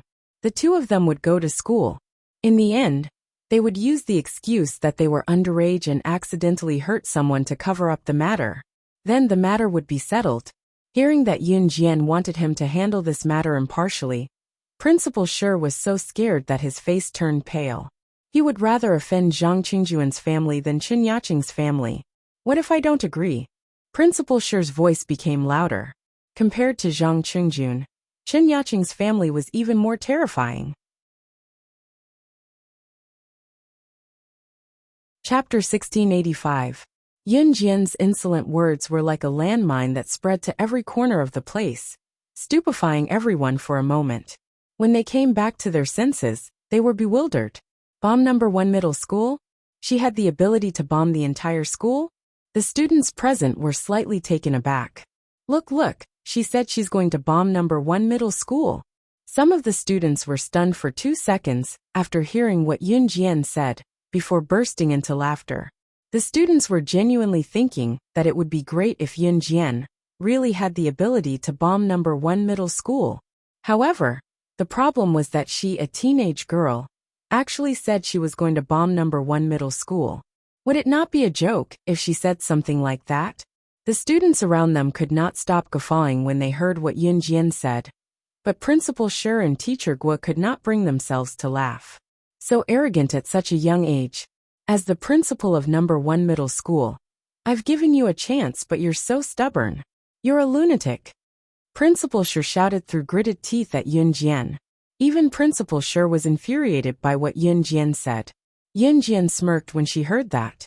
Yun Jian then dialed a number right in front of Principal Shi. Coordinates to the principal's office in Country Zhejiang Province, Longmen City number 1 middle school. Lock on and bomb it. The students who thought that Yun Jian was joking thought that Yun Jian was crazy when they heard what Yun Jian said. She's from a mental hospital, isn't she? Let's go tie her up and send her back to the mental hospital. A male student at the side seemed to have snapped out of it as he pointed at Yun Jian and said to the group, "Other than a lunatic, who else would do such a series of things just now? Other than a lunatic, no one else would do what Yun Jian did, right? Stabbing someone's thigh, saying she was going to bomb the school, and even dialing a number. No normal person would do that." Actually, the male student only said this because he wanted to take a few bites of Yun Jian's tofu when he rushed over to tie her up. Even if Yun Jian was really crazy, how could there be such a beautiful crazy person in the world?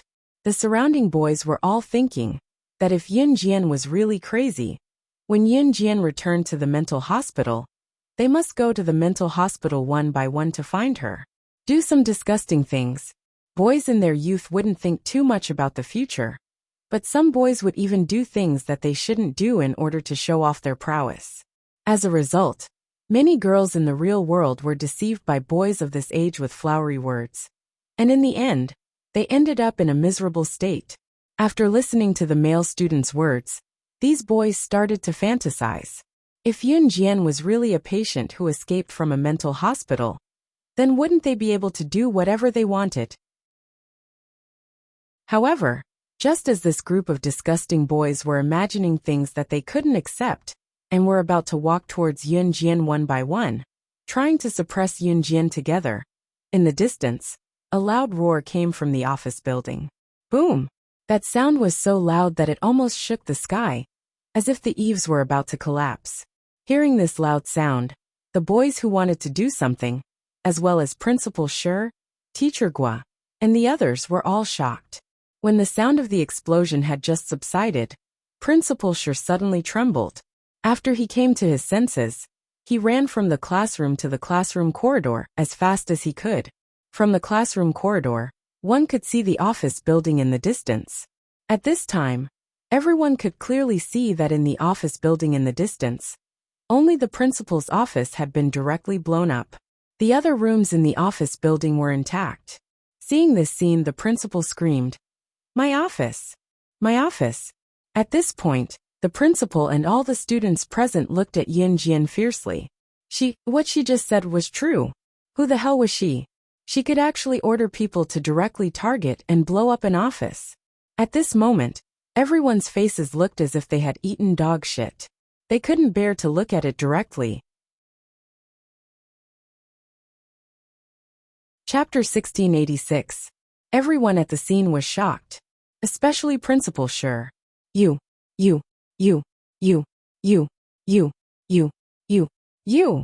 Principal Sure was scared out of his wits. When he came back to his senses after a long time, he pointed at Yun Jian with his trembling fingers that could not be looked straight at. Shaking like a ball, he shouted a string of you, but no words came out of his mouth in the end. It could focus on the sniper's spot on the office floor. Qing Yu clapped her hands and retracted the mini cannon she had aimed at the principal's office. It's powerful. These two potions can cause a huge explosion when mixed together.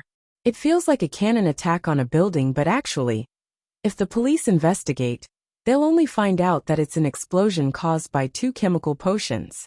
The school has chemical potions too, so the final conclusion of the investigation will be that 2 bottles of chemical potions were accidentally placed in the principal's office and caused a natural disaster. They'll never guess that it's Sister Jian.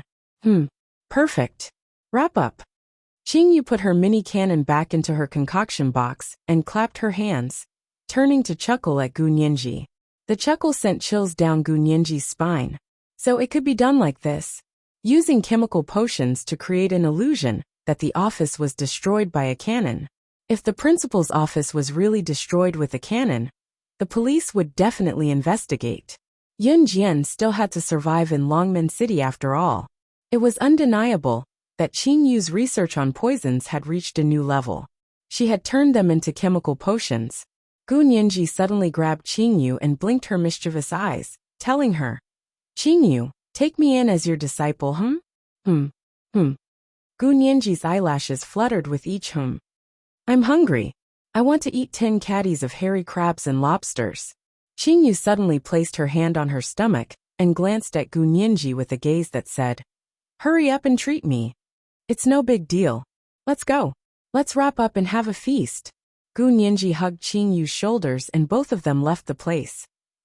Inside and outside the classroom corridor, Principal Sure was petrified from the shock while the students around him were dumbfounded. At this moment, no one was acting normal. It was only when they recovered from the shock that they shifted their attention back to Yun Jian. Yun Jian, who was still standing at the same spot, shot a cold glance at Principal Sure. Then, Yun Jian looked around and said to all the students present, if you're smart, when the higher-ups come to investigate my friend's case, tell them the truth and don't be biased. Otherwise, don't blame me for blowing up everyone's homes. Oh, that's right, I'll blow up your people as well. There was no one in the principal's office, so only the principal's office was destroyed. Yun Jian's purpose was to intimidate everyone present. The stab he gave Zhang Qingjun just now was not fatal, but Zhang Qingjun could forget about walking with that leg for the rest of his life. As for what Yun Jian had said just now, if Yun Jian had not mentioned it, then everyone present, including Principal Sure and Teacher Gua, would not have said anything.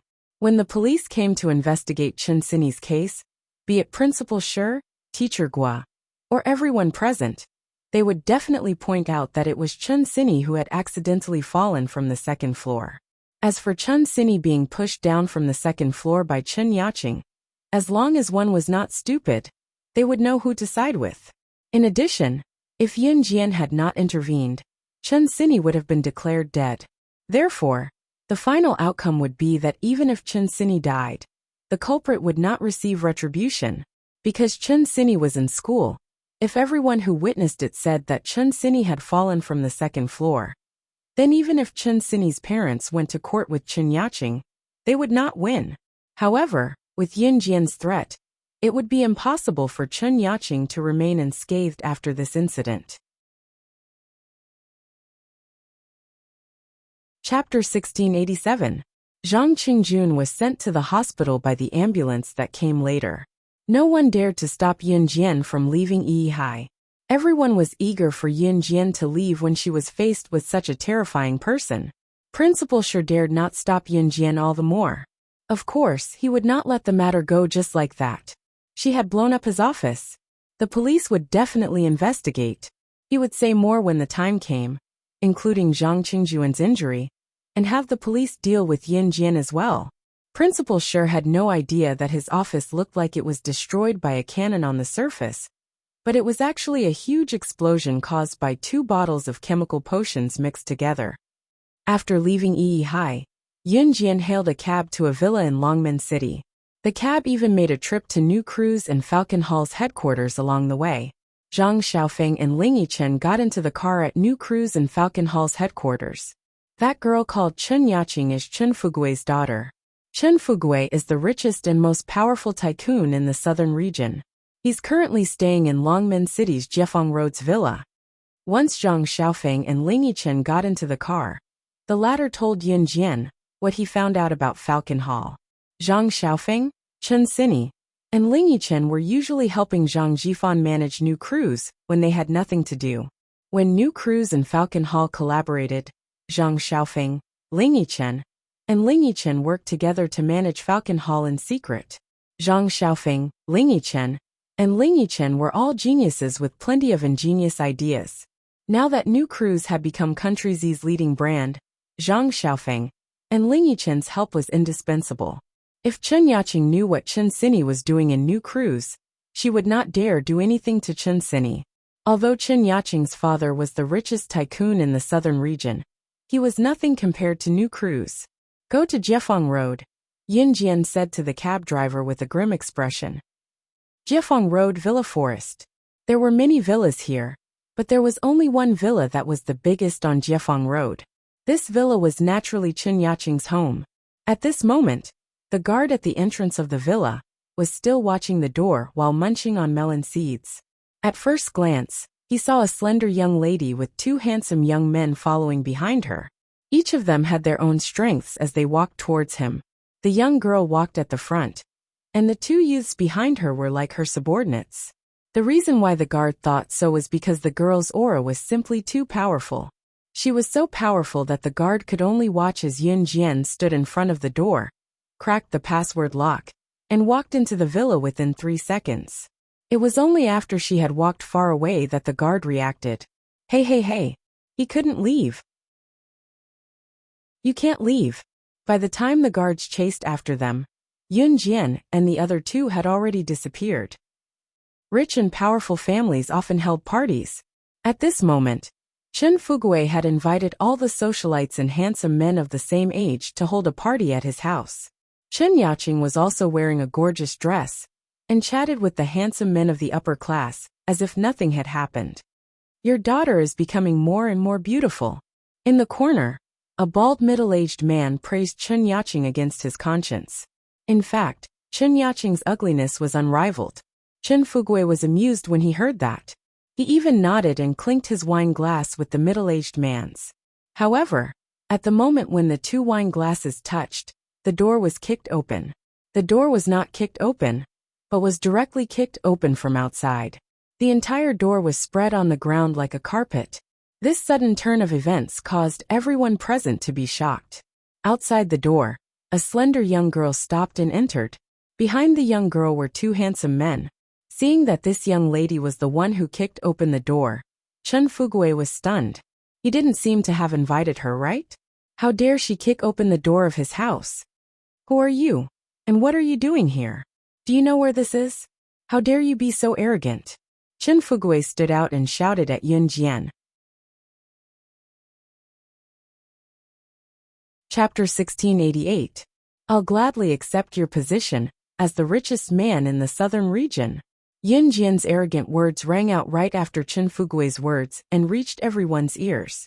Yun Jian's words carried an undeniable arrogance, especially her last sentence, which attracted everyone's attention. Even Chen Fugui could not help but widen his eyes at Yun Jian, who barged in. Everyone was stunned. After the shock, there was a dead silence. After a long while, someone finally spoke up. New Cruise's director? Falcon Hall's boss Rakshasa? Fugui, who's this little girl? After a pause, a middle-aged man asked in surprise. The person who asked was a similarly wealthy middle-aged man, whom Chen Fugui had invited to the party. This little girl even claimed to be New Cruise's director, Falcon Hall's boss Rakshasa. I say, Fugui, did you bully this little girl again? Haha, she even came knocking on our door. Does your wife know about this? As soon as the middle-aged man's voice fell, a burst of laughter rang out. It was an old man in his 50s or 60s who was about to enter old age. The old man's smile was devilish as he looked at Chen Fugui with a mischievous gaze. Chen Fugui was the richest man in the southern region, which was also the richest man in the entire southern region of Country Z. When a man had money, he would think of being a playboy. This wasn't just a saying. Usually, a man like Chen Fugui, although he wouldn't bring his mistress home, he still kept countless mistresses outside. Naturally, Chen Fugui's wife would not care. She only needed to keep her position as the wife and protect the family's assets. No matter how many mistresses Chen Fugui had, as long as he did not give most of the family's assets to his mistress, everything would be fine. Many rich men were like that.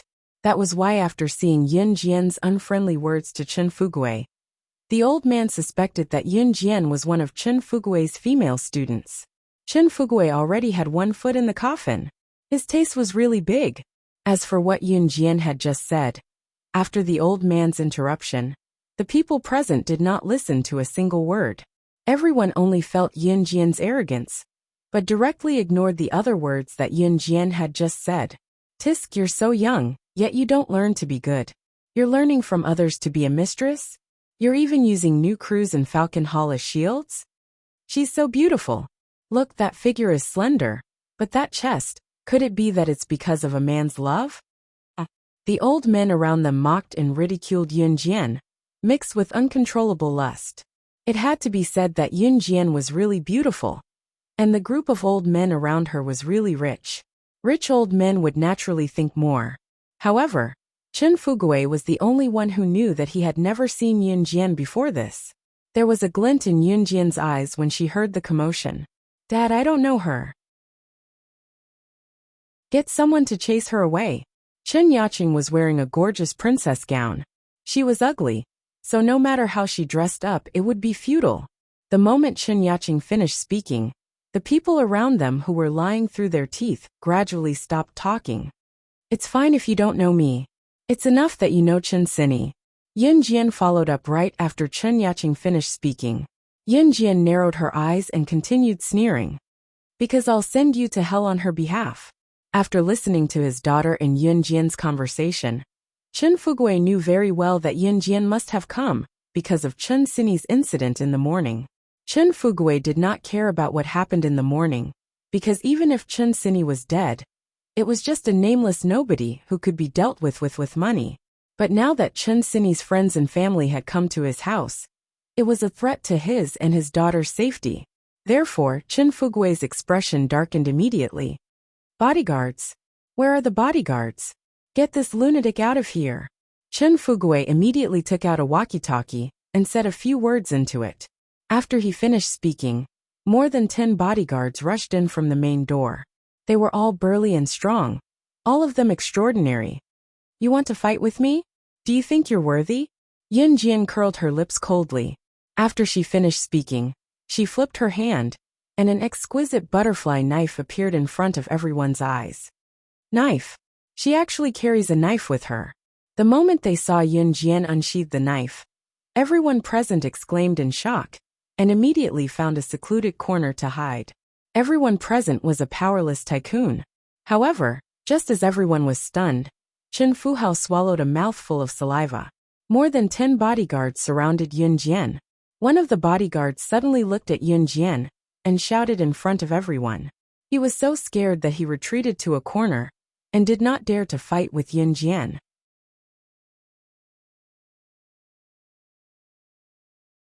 Chapter 1689.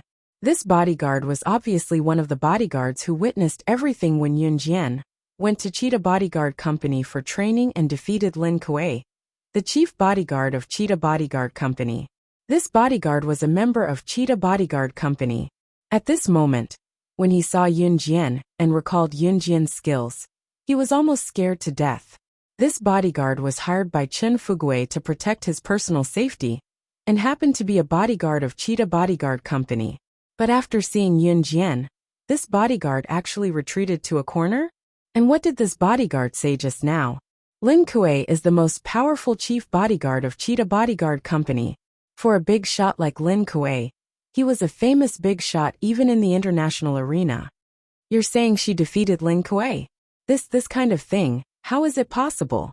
The old man who caused everyone present to have a different view of Yun Jian's face gradually sank. His face was changing at the speed of light. The old man's eyes widened in fear as he looked at Yun Jian in disbelief. Who was Lin Kuei? For example, even Chen Fugui, who was the richest man in the southern region, couldn't invite Lin Kuei to be his bodyguard. For a person of Lin Kuei's status, only an absolutely important person would be able to move him. Moreover, Lin Kuei's status in the international community was well known. Hiring a bodyguard was a way for some rich people to protect their own lives. Generally, no matter what kind of accident happened, the bodyguard would not withdraw before the employer safely left. If the bodyguard did so, it would be a violation of the contract, and the compensation would be deducted. The bodyguard company would even have to compensate the employer for the bodyguard. Not only that, it would also affect the company's reputation. All the bodyguards were aware of this. So sometimes even if their lives were in danger, they would not back down. But the bodyguard who said that Yun Jian defeated Lin Kuei was so scared by Yun Jian that he directly retreated to a corner. It was conceivable that in his impression, Yun Jian was even more terrifying than compensating the employer. Therefore, everyone present was frightened by the bodyguard's action and behavior. How is it impossible? I saw her defeat Lin Kuei with my own eyes. Moreover, he only used one move to defeat Lin Kuei. He really only used one move. One move. The bodyguard immediately replied to the old man in a frightened voice. When the crowd heard this, their expressions changed rapidly. What? She defeated Lin Kuei from your cheetah bodyguard company in one move? As soon as the bodyguard finished speaking, many frightened and shocked voices sounded from the surroundings. Just now, the bodyguard said that Yun Jian had defeated Lin Kuei. This was already unbelievable. But the problem was Yun Jian defeated Lin Kuei in one move. What kind of power was this? Was she really just a teenage girl? At this moment, Chen Fugui recalled what Yun Jian had called herself. The chairman of New Cruise? Falcon Hall's boss Rakshasa? Could it be that she really Chen Fuhao gulped hard? If Yun Jian was really the owner of New Cruise and Falcon Hall, it would not be good to have another enemy, even though it would not cause him to go bankrupt. Moreover, he had heard that New Cruise's chairman and Falcon Hall's Rakshasa were both young women. Therefore, Chen Fugui wanted to make peace with Yun Jian. He spoke to Yun Jian. Your friend isn't dead, right? How about this? Let's both take a step back. How much does your friend want? I'll write her a check. Is that okay? Chen Fugui was not sure of Yun Jian's identity, so he had already taken a step back when he spoke to Yun Jian. He had to take a step back because of Yun Jian's shocking power. Chen Fugui was known for being unreasonable. His willingness to take a step back was already unbelievable to the crowd. Just as Chen Fugui spoke, however, Yun Jian's cold voice rang again. She spoke without backing down. She did not back down and said, "We don't need money." At this point she paused. "Then what do you need?" Chen Fugui's expression darkened. "I want her dead." As soon as the words were spoken, Yun Jian moved at a speed that was invisible to the naked eye. She went around Chen Fugui and appeared before Chen Yaqing in a flash, kicking her to the ground. Chapter 1690. Yun Jian did not hold back when she stabbed Chen Yaqing's abdomen, crushing her organs on the spot. Chen Xinyi had almost died. Why did she say that? The surgery was very dangerous because it involved the brain. Moreover, she did not take over immediately.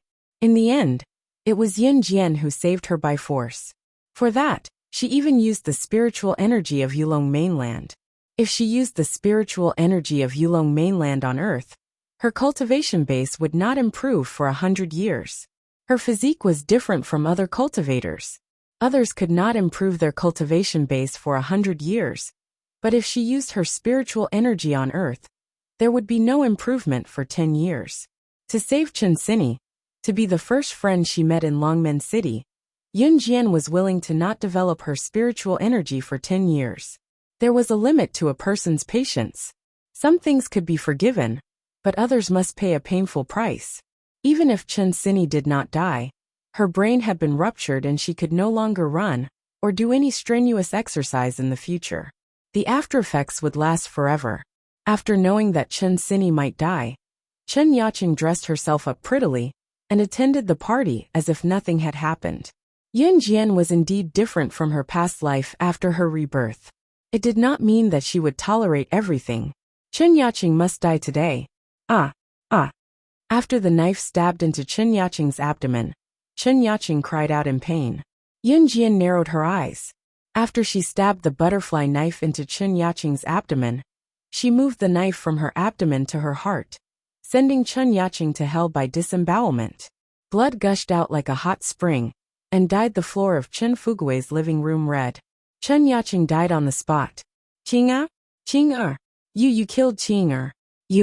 I'm going to kill you. I'm going to kill you. Chen Fugui only recovered from his shock after a long while. His pupils constricted, and he broke down completely the moment he saw Chen Yaqing's death. Go to hell. I want you to pay with your life.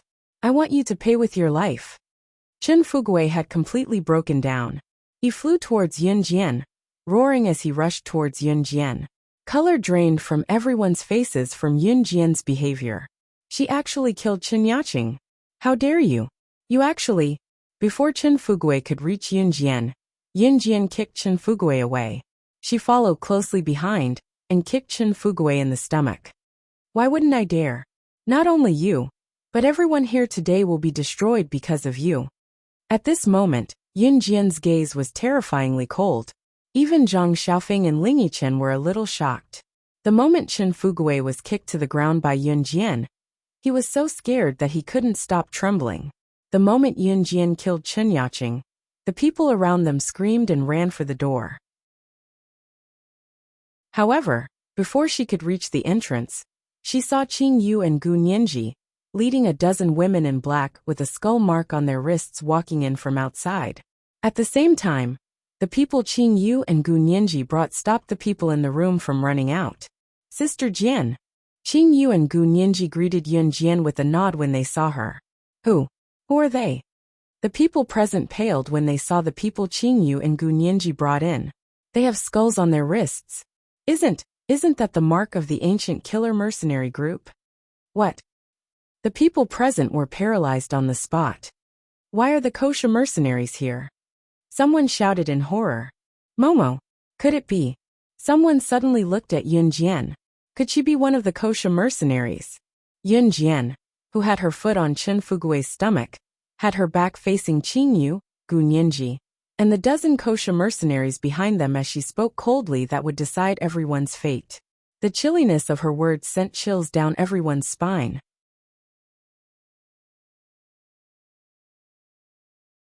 Chapter 1691. That one sentence had decided everyone's fate. They could only blame themselves for befriending Chen Fugui. For a moment, the sounds of slaughter were heard. Standing among the corpses, Yin Jian's expression was calm, making it impossible to tell if she was happy or sad. Zhang Xiaofeng and Ling Yichen felt like they were looking at the god of slaughter. Yin Jian, who stood among the corpses and pools of blood, was a perfect match for the scene. It was as if she was meant to live in such an environment. At that moment, Yin Jian felt like she had returned to her past life, the world where blood was spilled. It was an era filled with bloodshed. The next day, something major happened in Longmen City. The richest millionaire in the southern region was having a party, but unfortunately, a fire broke out. The doors were shut tight, and everyone was burned to death by the raging fire. There were no exceptions to the disaster. Many of the millionaires who were invited to the party died on the spot as well. When the fire was discovered and extinguished, everyone was burned to death. Some were not even left with their bones. When the news was released, not only Longmen City, but the entire Zhe province, and even the entire country Z was shocked. It sounded like a massacre, but there was no evidence at the scene. In the end, the police concluded that it was an accident and closed the case without further investigation. Chen Sini was unconscious for 3 days. When she woke up, she could not move her head as it was supported by a skeleton. Pain. It was excruciating pain. Chun Sini was in agony the entire night after she woke up. There were a few times when she wanted to commit suicide, but after hearing from Zhang Xiaofeng and Ling Yichen that it was Yun Jian who saved her life, she fainted a few times from the pain, but managed to hang on. Every time she could not take it anymore, Zhang Xiaofeng would go to Chun Sini and tell her that Chun Yaqing was dead and that God had punished her by making her die. They did not mention a word about what happened that day, and the culprit of this incident, Zhang Qingjun, was paralyzed because he was not sent to the hospital in time. He could only sit in a wheelchair for the rest of his life. Zhang Xiaofeng accompanied Chun Sini day and night. He was afraid that Chun Sini would commit suicide because of the pain, so he often told Chun Sini some interesting things. When Chun Sini was in too much pain to bear, he would let Chun Sini bite his hand.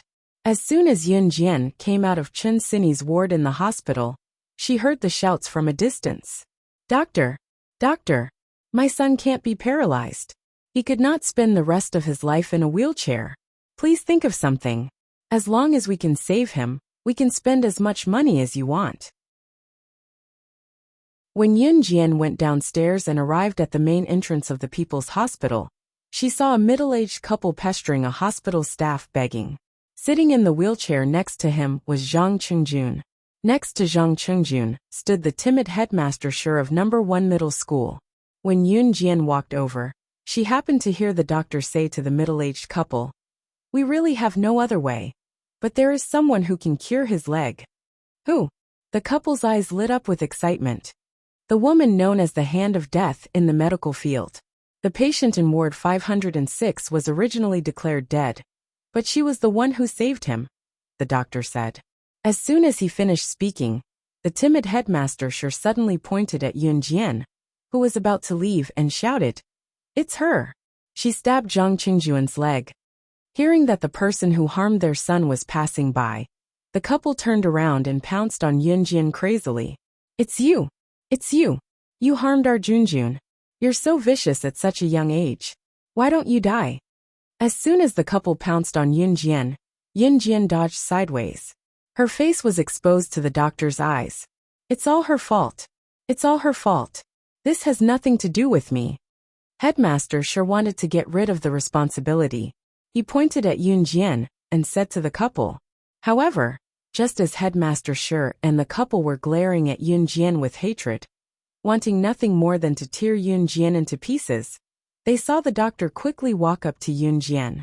He bowed to Yun Jian and said respectfully, "Why are you here?" After asking, the doctor turned to look at Headmaster Shi and the couple. He pointed at Yun Jian and introduced her. Chapter 1692. The Hand of Death? Her. She is the Hand of Death in your medical field? Are you kidding me? When the doctor pointed at Yun Jian and told Zhang Qingjun's mother what he said just now, the parents were dumbfounded. Both of them turned to look at Yun Jian in disbelief and exclaimed in shock.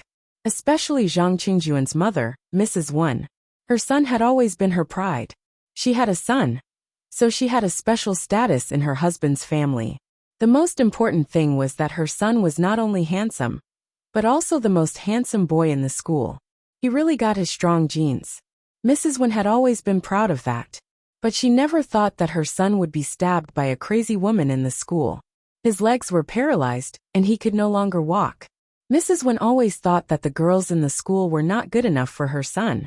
In fact, Mrs. Wen didn't know the reason why Zhang Qingjun had an accident. She put all the blame on Yun Jian. So when Mrs. Wen just knew that the person who hurt her son was Yun Jian, she rushed up to vent her anger without saying anything. But Mrs. Wen never thought that the girl who hurt her son was the top doctor in the medical field, the Hand of Death, who could even save a patient who had been declared dead.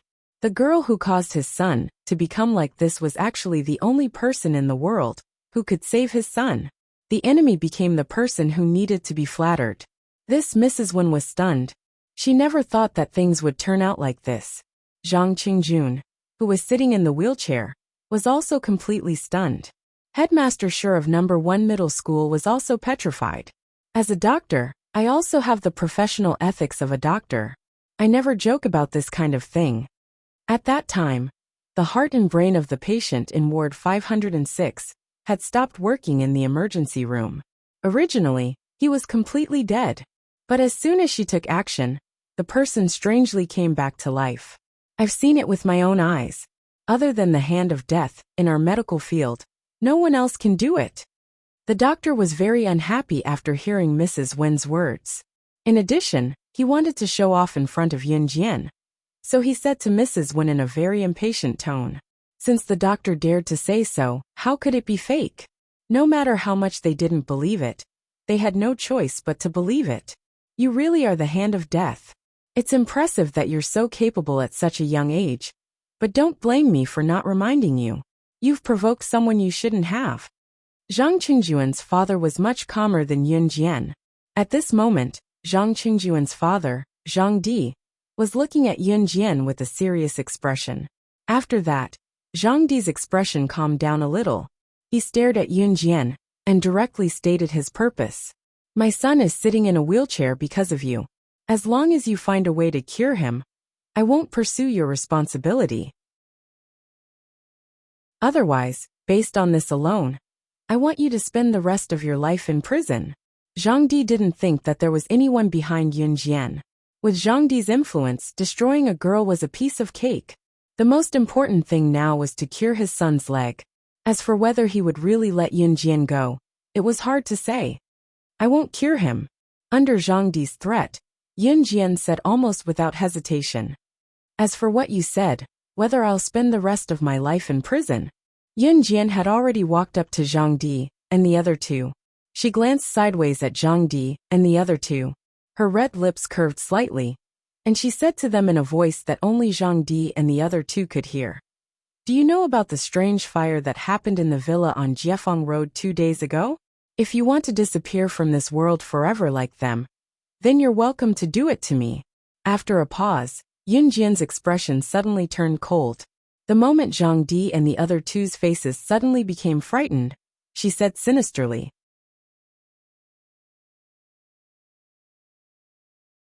Chapter 1693. Yun Jian's words were cold, making Zhang Di and the other two feel as if they were in a world of ice and snow, frozen by thick ice. Zhang Qingjun, Zhang Di, and Mrs. Wen all shivered unconsciously. When they carefully recalled what Yun Jian said just now, Zhang Qingjuan's eyes widened abruptly as his pupils constricted. Glaring at Yun Jian, he nearly shouted with his mouth agape.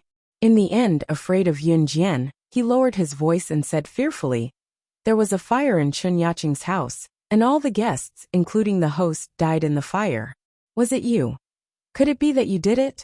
But Zhang Qingjun didn't dare to shout out the last sentence. It was because he saw Yun Jian's right hand poking out of her pants pocket. Between the fingers of her right hand was a butterfly knife that had yet to be unsheathed. The gleam of the butterfly knife flashed briefly. Seeing this, Zhang Qingjun swallowed a mouthful of saliva.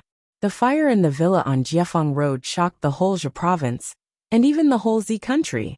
Chen Fugui was the richest man in the southern region, and had a certain influence in the whole Zi country. That fire took the lives of Chen Fugui's family without warning, including all the rich people who went to Chen Fugui's house to attend the party. It was sudden, but now that Yun Jian had mentioned it, she was shocked. In addition, Chun Yaqing was the culprit who almost killed Chen Sini. On the day of the fire, Yun Jian went to school to find him. Putting the two together, Yun Jian, Zhang Qingjun, who suddenly realized this, looked at Yun Jian in horror. Chen Fugui was the richest man in the southern region.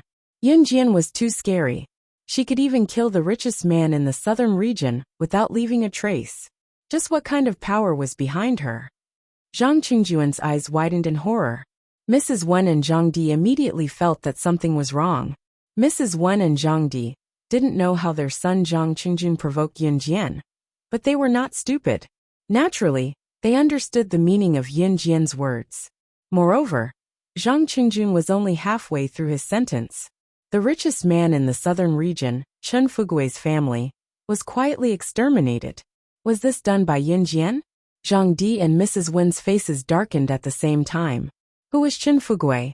Even on the international stage, Chen Fugui was still a big shot. Although Zhang Di's family background was illustrious, Compared to Chen Fugui's family background, it was not even worth a blade of grass. Yun Jian could annihilate Chen Fugui's family without a sound. How could the Zhang clan afford to offend him? At this moment, Zhang Di and Madame Wen couldn't help but tremble in their hearts. How did their family's Jun provoke such a terrifying woman? No, it was a girl. She wasn't even human. Even if the girl named Chun Sini accidentally pushed her down the stairs, her head hit the ground and she died. She didn't need to silence Chun Yaqing's family, but she really killed Chun Yaqing's family. He had really managed to wipe out an entire sect without a sound. Jun, we don't want to treat you anymore. Mom will take care of you forever. Mom will protect you. Let's go. Let's go. Mrs. Wen's face turned green with fear. How could she dare to stay here? If she stayed any longer, she would lose her life. Mrs. Wen hurried over to push Zhang Qingjuan's wheelchair. She reached out and pulled her husband Zhang Di's clothes. They hurried out of the hospital gate. Before they walked out of the hospital gate, they heard a sharp female voice behind them. The three of them were scared and their faces changed again. Did I say you could go? As soon as she finished speaking, Yun Jian had already flashed to the three of them. You, what do you want? Mrs. Wen's face was pale with fear. She stuttered and asked Yun Jian. Chapter 1694. Kowtow and apologize before leaving? Why? Zhang Qingjun naturally knew what Yun Jian meant, but Zhang Qingjuan's parents had no idea. Mrs. Wen didn't even know why Yun Jian did this to her precious son. In Mrs. Wen's and Zhang Di's eyes, their precious son did nothing wrong. It was Yun Jian's epilepsy that provoked Zhang Qingjun from the beginning. Maybe it was because their son was handsome, and Yun Jian failed to pursue their son before. Then she went crazy and wanted to take revenge on him? Mrs. Wen and Zhang Di didn't know the situation, so Zhang Qingjun naturally didn't tell his parents how he used Chen Sini as a scapegoat to stop Chen Yaqing, the ugly girl who pursued him. However, he didn't expect that Chen Yaqing pushed Chen Sini directly down from the second floor during the quarrel. My son is already like this. What does he have to do with your friend? My son is an upright person. Why should he kowtow and apologize to your friend? Mrs. Wen was afraid of Yun Jian, but now they were at the gate of the hospital, and there were many people around. Maybe it was a big hospital. So Mrs. Wen was very bold to reply to Yun Jian. You can ask your son whether he has anything to do with me or not. Today I must apologize.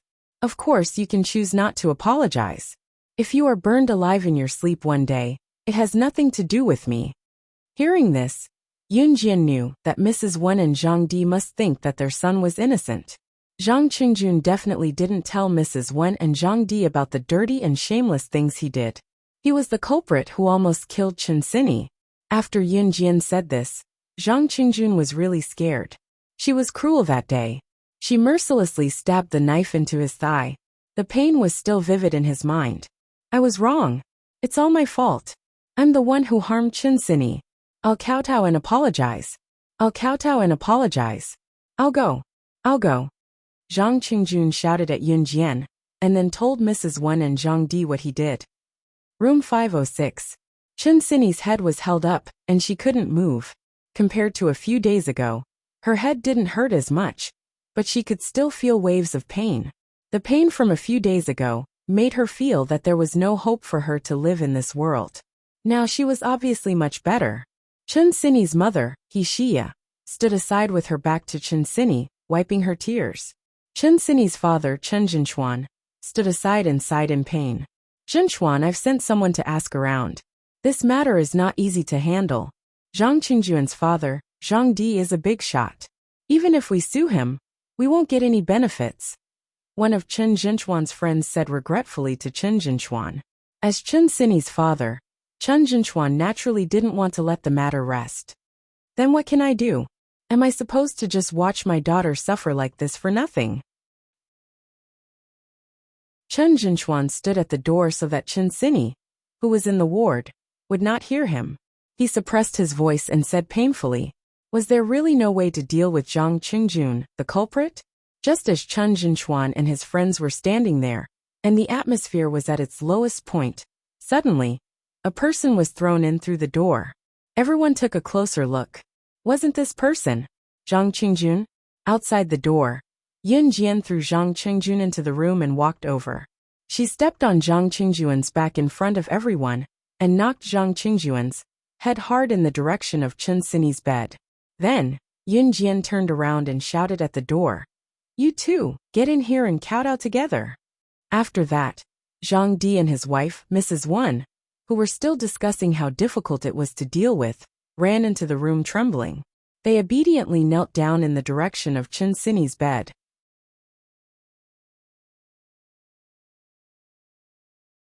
Chapter 1695. Everyone who saw this scene was petrified. Principal Shi, who was with Zhang Di and Mrs. Wen just now, sneaked away. Yun Jian didn't bother to care about him. After Principal Shi slipped away, Yun Jian directly pulled Zhang Qingjun and the other two into the ward. At this moment, seeing Zhang Qingjun, Zhang Di, and Mrs. Wen obediently listening to Yun Jian, they all knelt down and kowtowed to Chen Sini. Whether it was Chen Sini's father, Chen Jinchuan, or Chen Sini's mother, Xia, who was sobbing secretly at the side, blaming her daughter for what she had gone through. In the end, the culprit was still at large. Everyone, including Chen Sini's relatives who came to visit her in the hospital, saw this scene and couldn't help but be shocked. Of course, everyone present recognized Zhang Di. They had also seen Zhang Qingjun's photo, especially Chen Jinchuan. His daughter had suffered so much. If he didn't even know what the person who hurt his daughter looked like, how could he be a father? Therefore, the moment he saw Zhang Qingjun, Zhang Di, and Mrs. Wen being driven into the room by Yun Jian and kneeling down to apologize, Chen Jinchuan and his relatives and friends were all dumbfounded. Jinchuan, this is?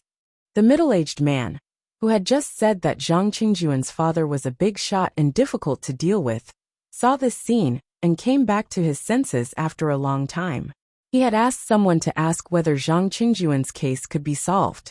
However, the news he got was that Zhang Qingjun's father, Zhang Di, was very powerful. This was not easy to deal with. This also meant that even if Chen Sini couldn't be cured and died, it would be good for Chen Yaqing and Zhang Qingjun.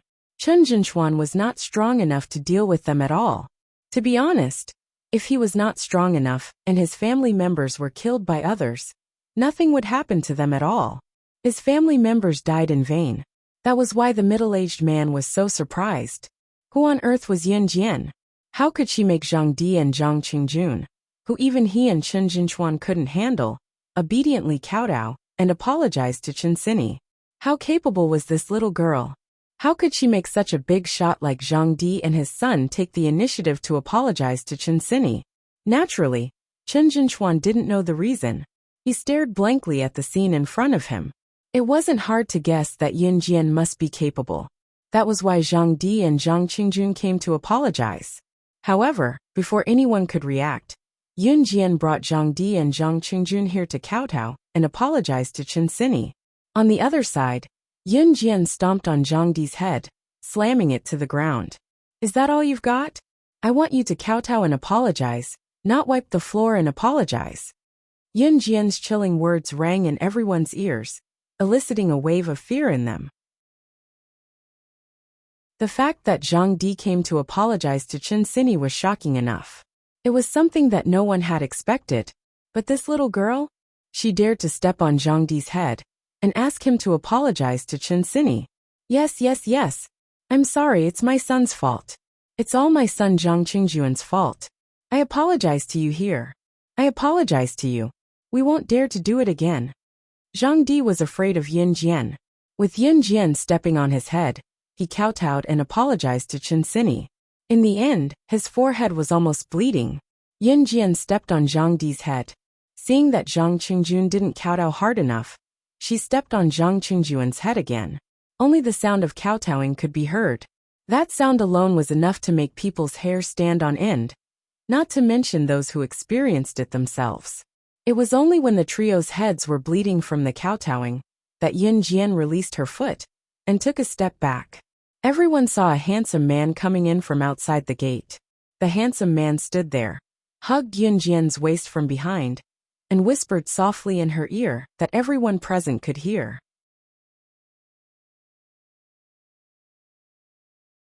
Chapter 1696. Yun Jian's heart calmed down when she sensed the familiar aura. It's them. Yun Jian's back was pressed against Siyi's chest. Her beautiful and slender fingers pointed at the three men kneeling in front of Chen Sini. Perhaps because Siyi was here, her tense heart gradually relaxed. She even spoke in a coquettish tone. Of course, Siyi was the only one who thought so. Yun Jian was already used to Siyi coming to find her at any time. She leaned against Siyi's sturdy chest and looked at the three men. If the people standing around hadn't seen Yun Jian's cruel methods against the three men, they would probably have thought that Yun Jian was the one being bullied.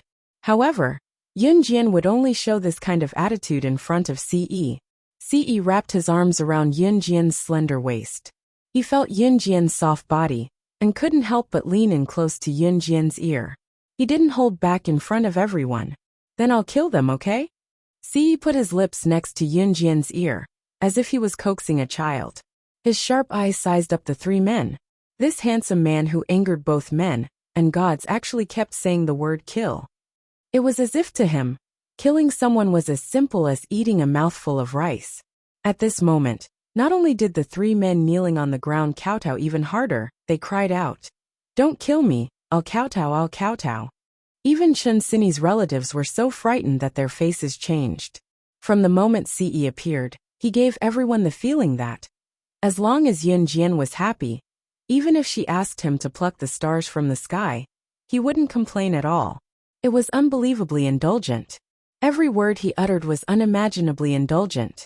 There was actually a man who pampered his woman so much in this world. Jian, thank you. If it weren't for you, I'd be in hell now. You've been running around a lot for me these few days. Get rid of them. I don't want to see these scum and trash of society anymore. Chen Sini spoke all of a sudden at this moment. Chen Sini couldn't move her head, so her voice came from the bed.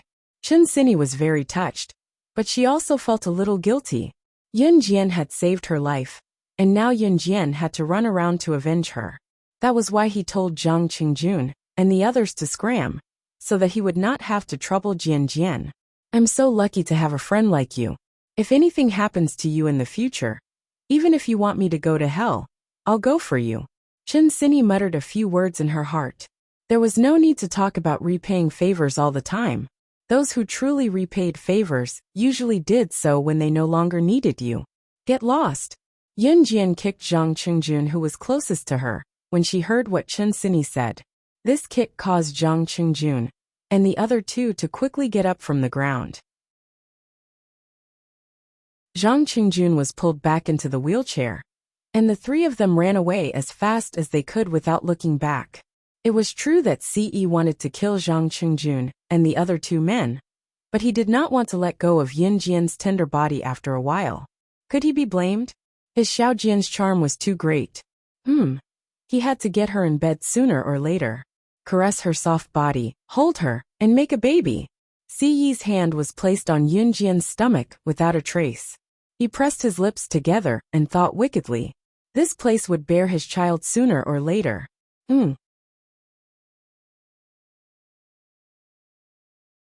Chapter 1697. Yun Jian did not know that Siyi, who was hugging her, had her hand on her tummy and was still thinking about such naughty things. She left with Siyi after exchanging a few words with Chen Sini. Chen Sini still needed to rest. When she left, Yun Jian bumped into Zhang Xiaofeng outside the People's Hospital. Master, you're here to see Sini? Why are you leaving so soon? Zhang Xiaofeng asked Yun Jian, as he carried Chen Sini's favorite peach that he had just bought from a faraway place. We'll be leaving first. We still have to pick up my younger siblings from school. Yun Jian replied with a nod at Zhang Xiaofeng with pursed lips.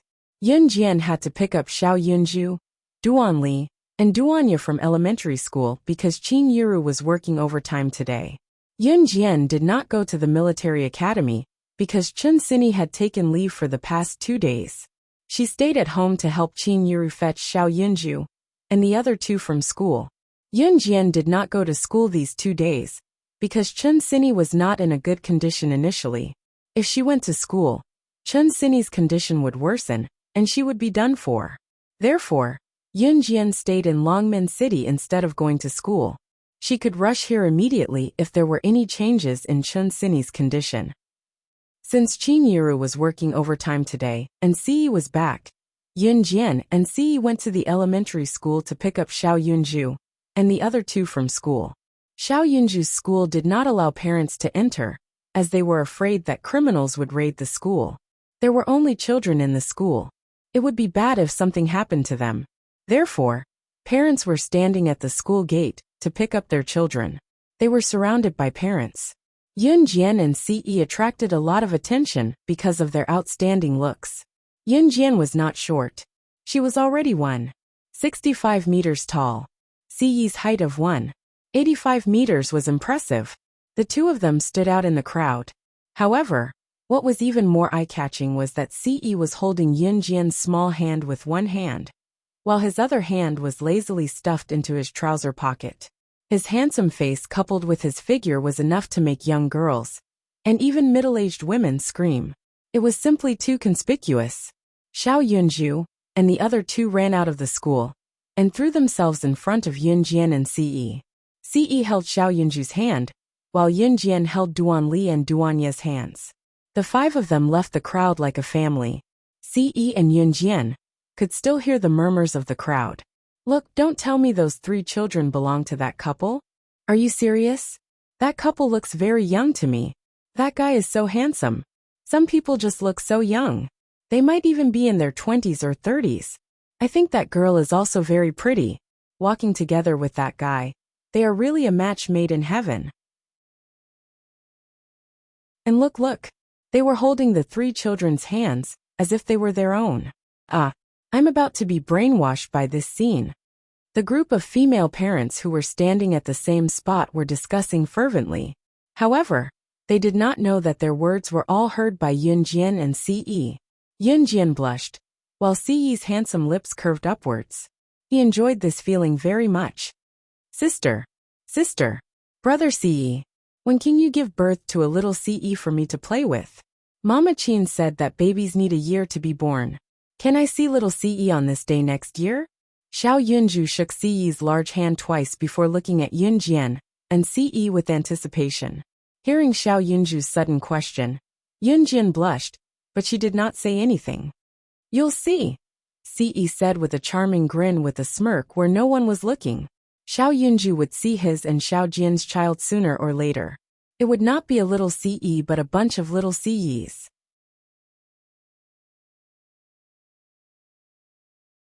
Chapter 1698. As soon as they reached home, it started raining outside, and the wind started blowing. The rain started drizzling, but it soon turned into a downpour, and the weather changed. At this moment, Yun Jian and Siyi brought Xiao Yunju, Duan Ling Tian, and Duan Ling Tian into the house. As soon as they entered, Xiao Yunju, Duan Li, and Duan Ye ran to turn on the TV to watch the popular cartoon Doraemon. If Qin Yiru was at home, she would have asked the three of them to finish their homework before playing. However, Xiao Yunju, Duan Li, and Duan Ye took advantage of the fact that their mother was not at home to watch the cartoon on TV. From time to time, they would laugh out loud at the characters in the cartoon. When Yun Jian saw that Xiao Yunju, Duan Ling Tian, and Duan Ling Tian were having so much fun, her red lips curled into a beautiful smile. She instructed Siyi to look after Xiao Yunju and Duan Ling Tian before returning to her room. Siyi was very obedient and did not follow her. He sat beside the sofa where Xiao Yunju, Duan Ling Tian, and Duan Ling Tian were sitting. He placed his bony hands behind his head and closed his eyes lazily. His handsome face was so perfect that if there were anyone present, they would be amazed that such a handsome man existed in this world. Yun Jian went back to her room to take a shower and change into a clean set of clothes. She went downstairs in less than 10 minutes. She even answered a call on the way. When she saw that Xiao Yunju, Duan Ling Tian, and Duan Ling Tian were still obediently watching the cartoon, Yun Jian nodded to Siyi. My mom just called me and asked me to bring her an umbrella. It's raining so heavily, and she forgot to bring an umbrella. You stay at home and look after Xiao Zhu and Duan Ling Tian. Don't let them run around. To Siyi, these words sounded like the instructions of a wife to her husband. His handsome lips curved as he silently agreed. Then, Yun Jian walked to the front door, took 2 umbrellas from the umbrella rack, and walked out. Xiao Yunju and the other 2 naturally needed someone to accompany them at home. Yun Jian didn't want Ce to go with her. He asked him to stay at home and watch over Xiao Yunju and the other 2. The wind and rain outside were even heavier. The rain was like basins of water pouring down from the sky. If there were pedestrians strolling on the streets, even if they had umbrellas, they would definitely be drenched. In this kind of weather, traffic police usually wouldn't stand on the road.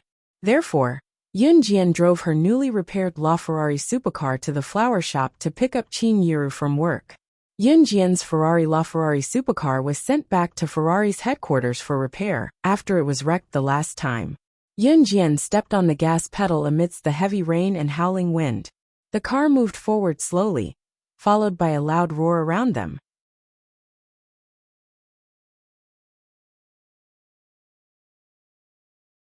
Chapter 1699. After Hu Yan bragged in front of Qin Yiru, she did not forget to ask Qin Yiru if she wanted her son to give her a ride. There were only a handful of people who could afford a car in this era. In 1999, cars were only afforded to those who were symbolically rich in the country. In fact, many people were unwilling to buy a car even though they could afford it. That was because the cost of maintenance, fuel, and other expenses for a year was not something an ordinary person could afford.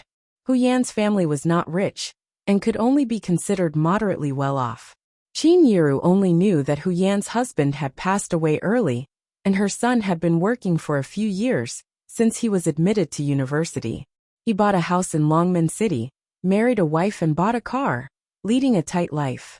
Coincidentally, Hu Yan's son's wife had given birth and was in confinement, so she was brought to Longmen City from the countryside by her son. However, as a family, Hu Yan had no choice but to work at the florist and go home at night to wash the dishes and cook for her daughter-in-law. She could go home during lunchtime as well. During this time, Hu Yan would usually rush home to cook for her daughter-in-law and grandson. Otherwise, her son would not have brought her to Longmen City. With that in mind, Hu Yan had to perform better. Otherwise, she would be sent back to the countryside once her daughter-in-law's confinement was over. Moreover, her daughter-in-law had given birth to a chubby grandson for her. Hu Yan felt that it was all thanks to her son that she could move from the countryside to a big city like Longmen City. Her son was indeed promising. He even bought a car, now a common brand. Hu Yan felt that she was very impressive now, having earned enough face when she walked out. Qin Yiru was dressed normally, not too ostentatiously, but not too shabbily either. Hu Yan thought that Qin Yiru's family background should be alright, but it should be much worse compared to hers. So she came over to show off to Qin Yiru to gain some confidence. Right. Yiru, you told me earlier that you came from the countryside too. I don't think you've taken a private car before? My son's here to pick me up today. Don't walk back so hard. How about this? Let your daughter take our car when she comes to pick you up with an umbrella. What do you think? The more Hu Yan talked, the happier she became. She even wanted to show off in front of Qin Yiru's daughter, Yun Jian. In fact, Hu Yan had just started working at the flower shop recently. She was not familiar with Qin Yiru. However, Qin Yiru was easy to get along with, and Hu Yan was the kind of person who couldn't keep her mouth shut. The other employees in the flower shop were too lazy to talk to her. Naturally, she wanted to make her presence known in Qin Yiru's shop. Qin Yiru guessed that Yun Jian would drive to pick her up. Qin Yiru was not surprised that her daughter could drive, because Yun Jian had to learn everything under Gu Junjian. Driving was very important during missions. Sometimes it could even save one's life. I don't think so. My daughter.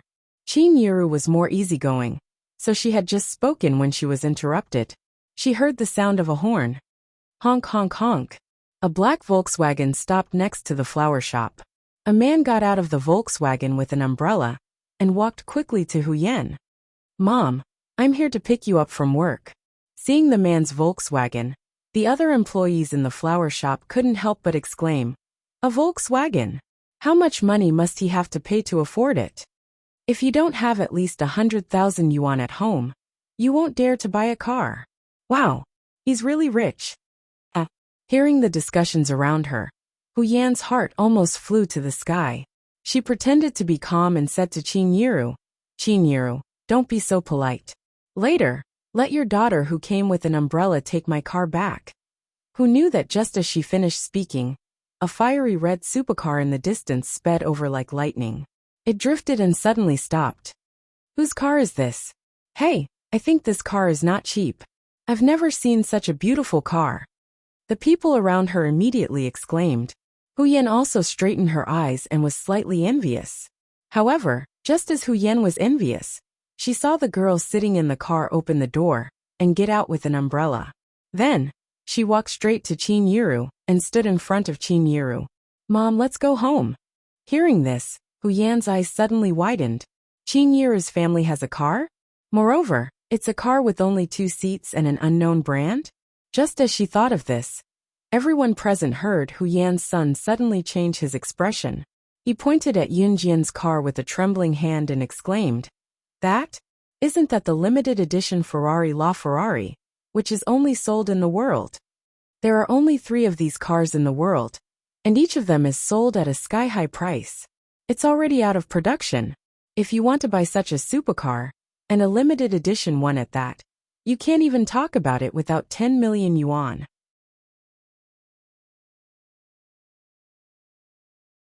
Chapter 1700. 10 million. This car needs 10 million to buy? Everyone present only heard the number in his words, and immediately, everyone's faces changed greatly from fright.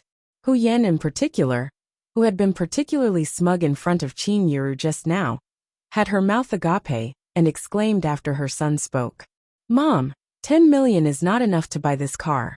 I mean, if you don't have 10 million, don't even think about talking about this car. This is the world's flagship limited edition supercar. A supercar that even rich people can't buy. The people who can buy it must be someone who has a lot of influence in the world. That's why I'm shocked that such a supercar would appear here. Hu Yan's son interrupted Hu Yan after she finished speaking. It was obvious that Hu Yan's son had done some research on limited edition supercars. Hu Yan was originally showing off in front of Qin, but she never expected that the person who broke her bragging rights was her son. At that moment, Hu Yan's face was extremely dark. What she said to Qin just now was a joke. I wanted to tell you that my daughter should be driving here to pick me up. Qin looked at Hu Yan and smiled awkwardly. She didn't mean to embarrass Hu Yan, but Hu Yan didn't give her a chance to explain. After Hu Yan heard Qin words, her face became even darker. This car is so beautiful. It costs more than 10 million. How can it not be beautiful? This car belongs to Qin daughter, right? My God, her daughter is so young, but she can afford such an expensive car. It's a blessing to have a daughter. Sons nowadays aren't of much use after giving birth to them. Daughters are better. A series of conversations came from the surroundings. Hu Yan's face became even darker when she heard the voices of the flower shop employees, who were waiting for their relatives and friends to pick them up. Hu Yan had always been proud that she had a son. Moreover, Hu Yan's son was so promising that he even brought her out of the countryside to live in the big city. The few neighbors in the countryside were envious. At that time, Hu Yan thought that her son was the most capable person in the world. However, at this moment, she felt that what she said in front of Qin just now was enough to embarrass her for the rest of her life. The Volkswagen that his son had bought had only cost about 50 to 60,000 yuan. However, Qin daughter's car. Thinking of this, Hu Yan felt that something was wrong. Qin daughter was so young. How could she afford such an expensive sports car?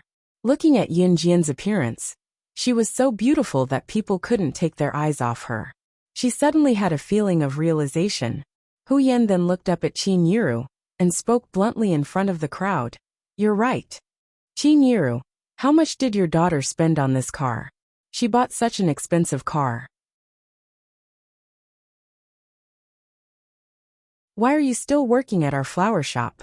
Don't tell me that this car was given to her by her man? On the surface, Hu Yan was saying that Yunjian's car was given to her by her man. However, as long as one was not stupid, they could tell that she was lying. Did Yun Jian become someone's mistress or mistress? Did she get this car by being a mistress? After hearing Hu Yan's words, Qin Yura naturally couldn't hold back her anger. She could tolerate it if others talked bad about her. But she couldn't tolerate it if they talked bad about her daughter, Yun Jian. There was no reason. This was probably the so-called motherly love. Qin Yura was about to retort, but Yun Jian pulled Qin Yura's sleeve and stopped Qin Yura from speaking.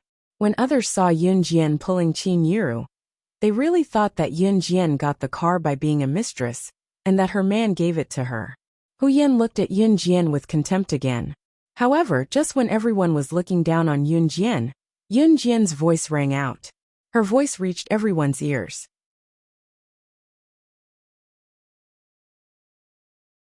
Chapter 1701.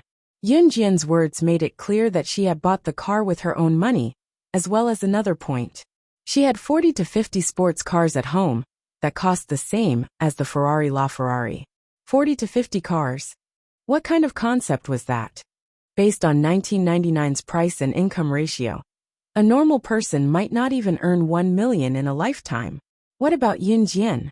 This Ferrari LaFerrari is worth 50 million renminbi. 50 million was a sky-high price.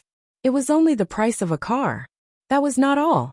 Yun Jian said that she had 40 to 50 sports cars like this at home. If a car costs 50 million, then 40 to 50 cars. Just to buy a car, wouldn't the price be more than 2 billion? 2 billion? This could not be described as an astronomical figure. For a moment, everyone present was completely shocked by Yun Jian's words. Even the richest man in the country in this era would only have a few billion, or tens of billions, right? Who would give their lover or mistress so much money? What kind of joke was this? Hence, Hu Yan's disdain for Yun Jian was self-evident. Mom, let's go home.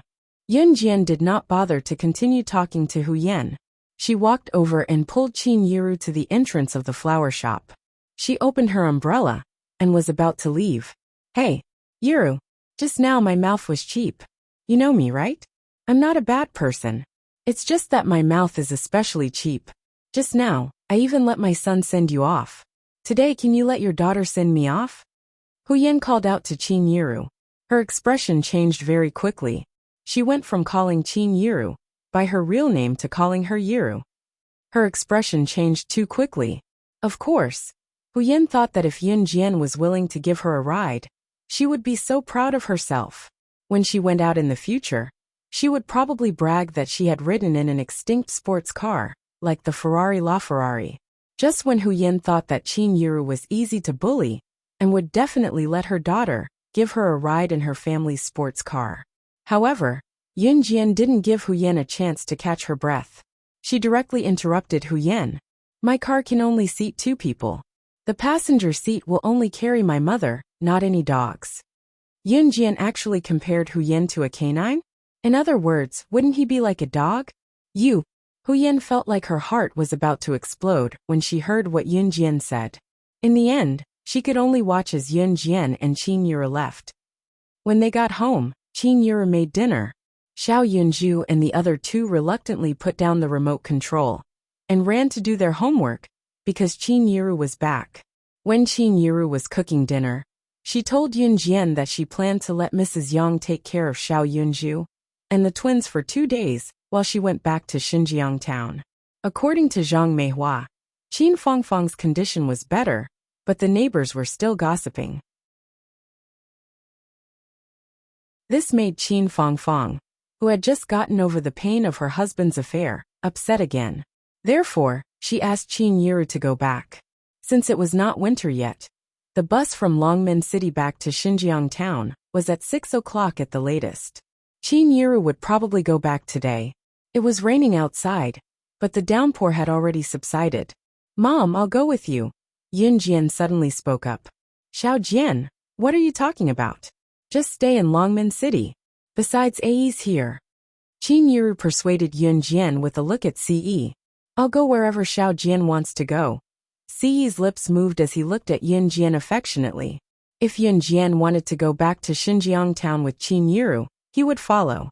Even if his Xiao Jian wanted to go to hell, as long as she wanted to go, he would go with her. You're tuning in to the Lee May's Sword of Destiny YouTube channel. We're so grateful for your support, and don't forget to subscribe to join us on this incredible journey through captivating stories. Your generosity through donations truly makes a world of difference, as it's the primary source of revenue that allows me to expand and enhance this channel for you. Thank you from the bottom of my heart for being a part of this adventure.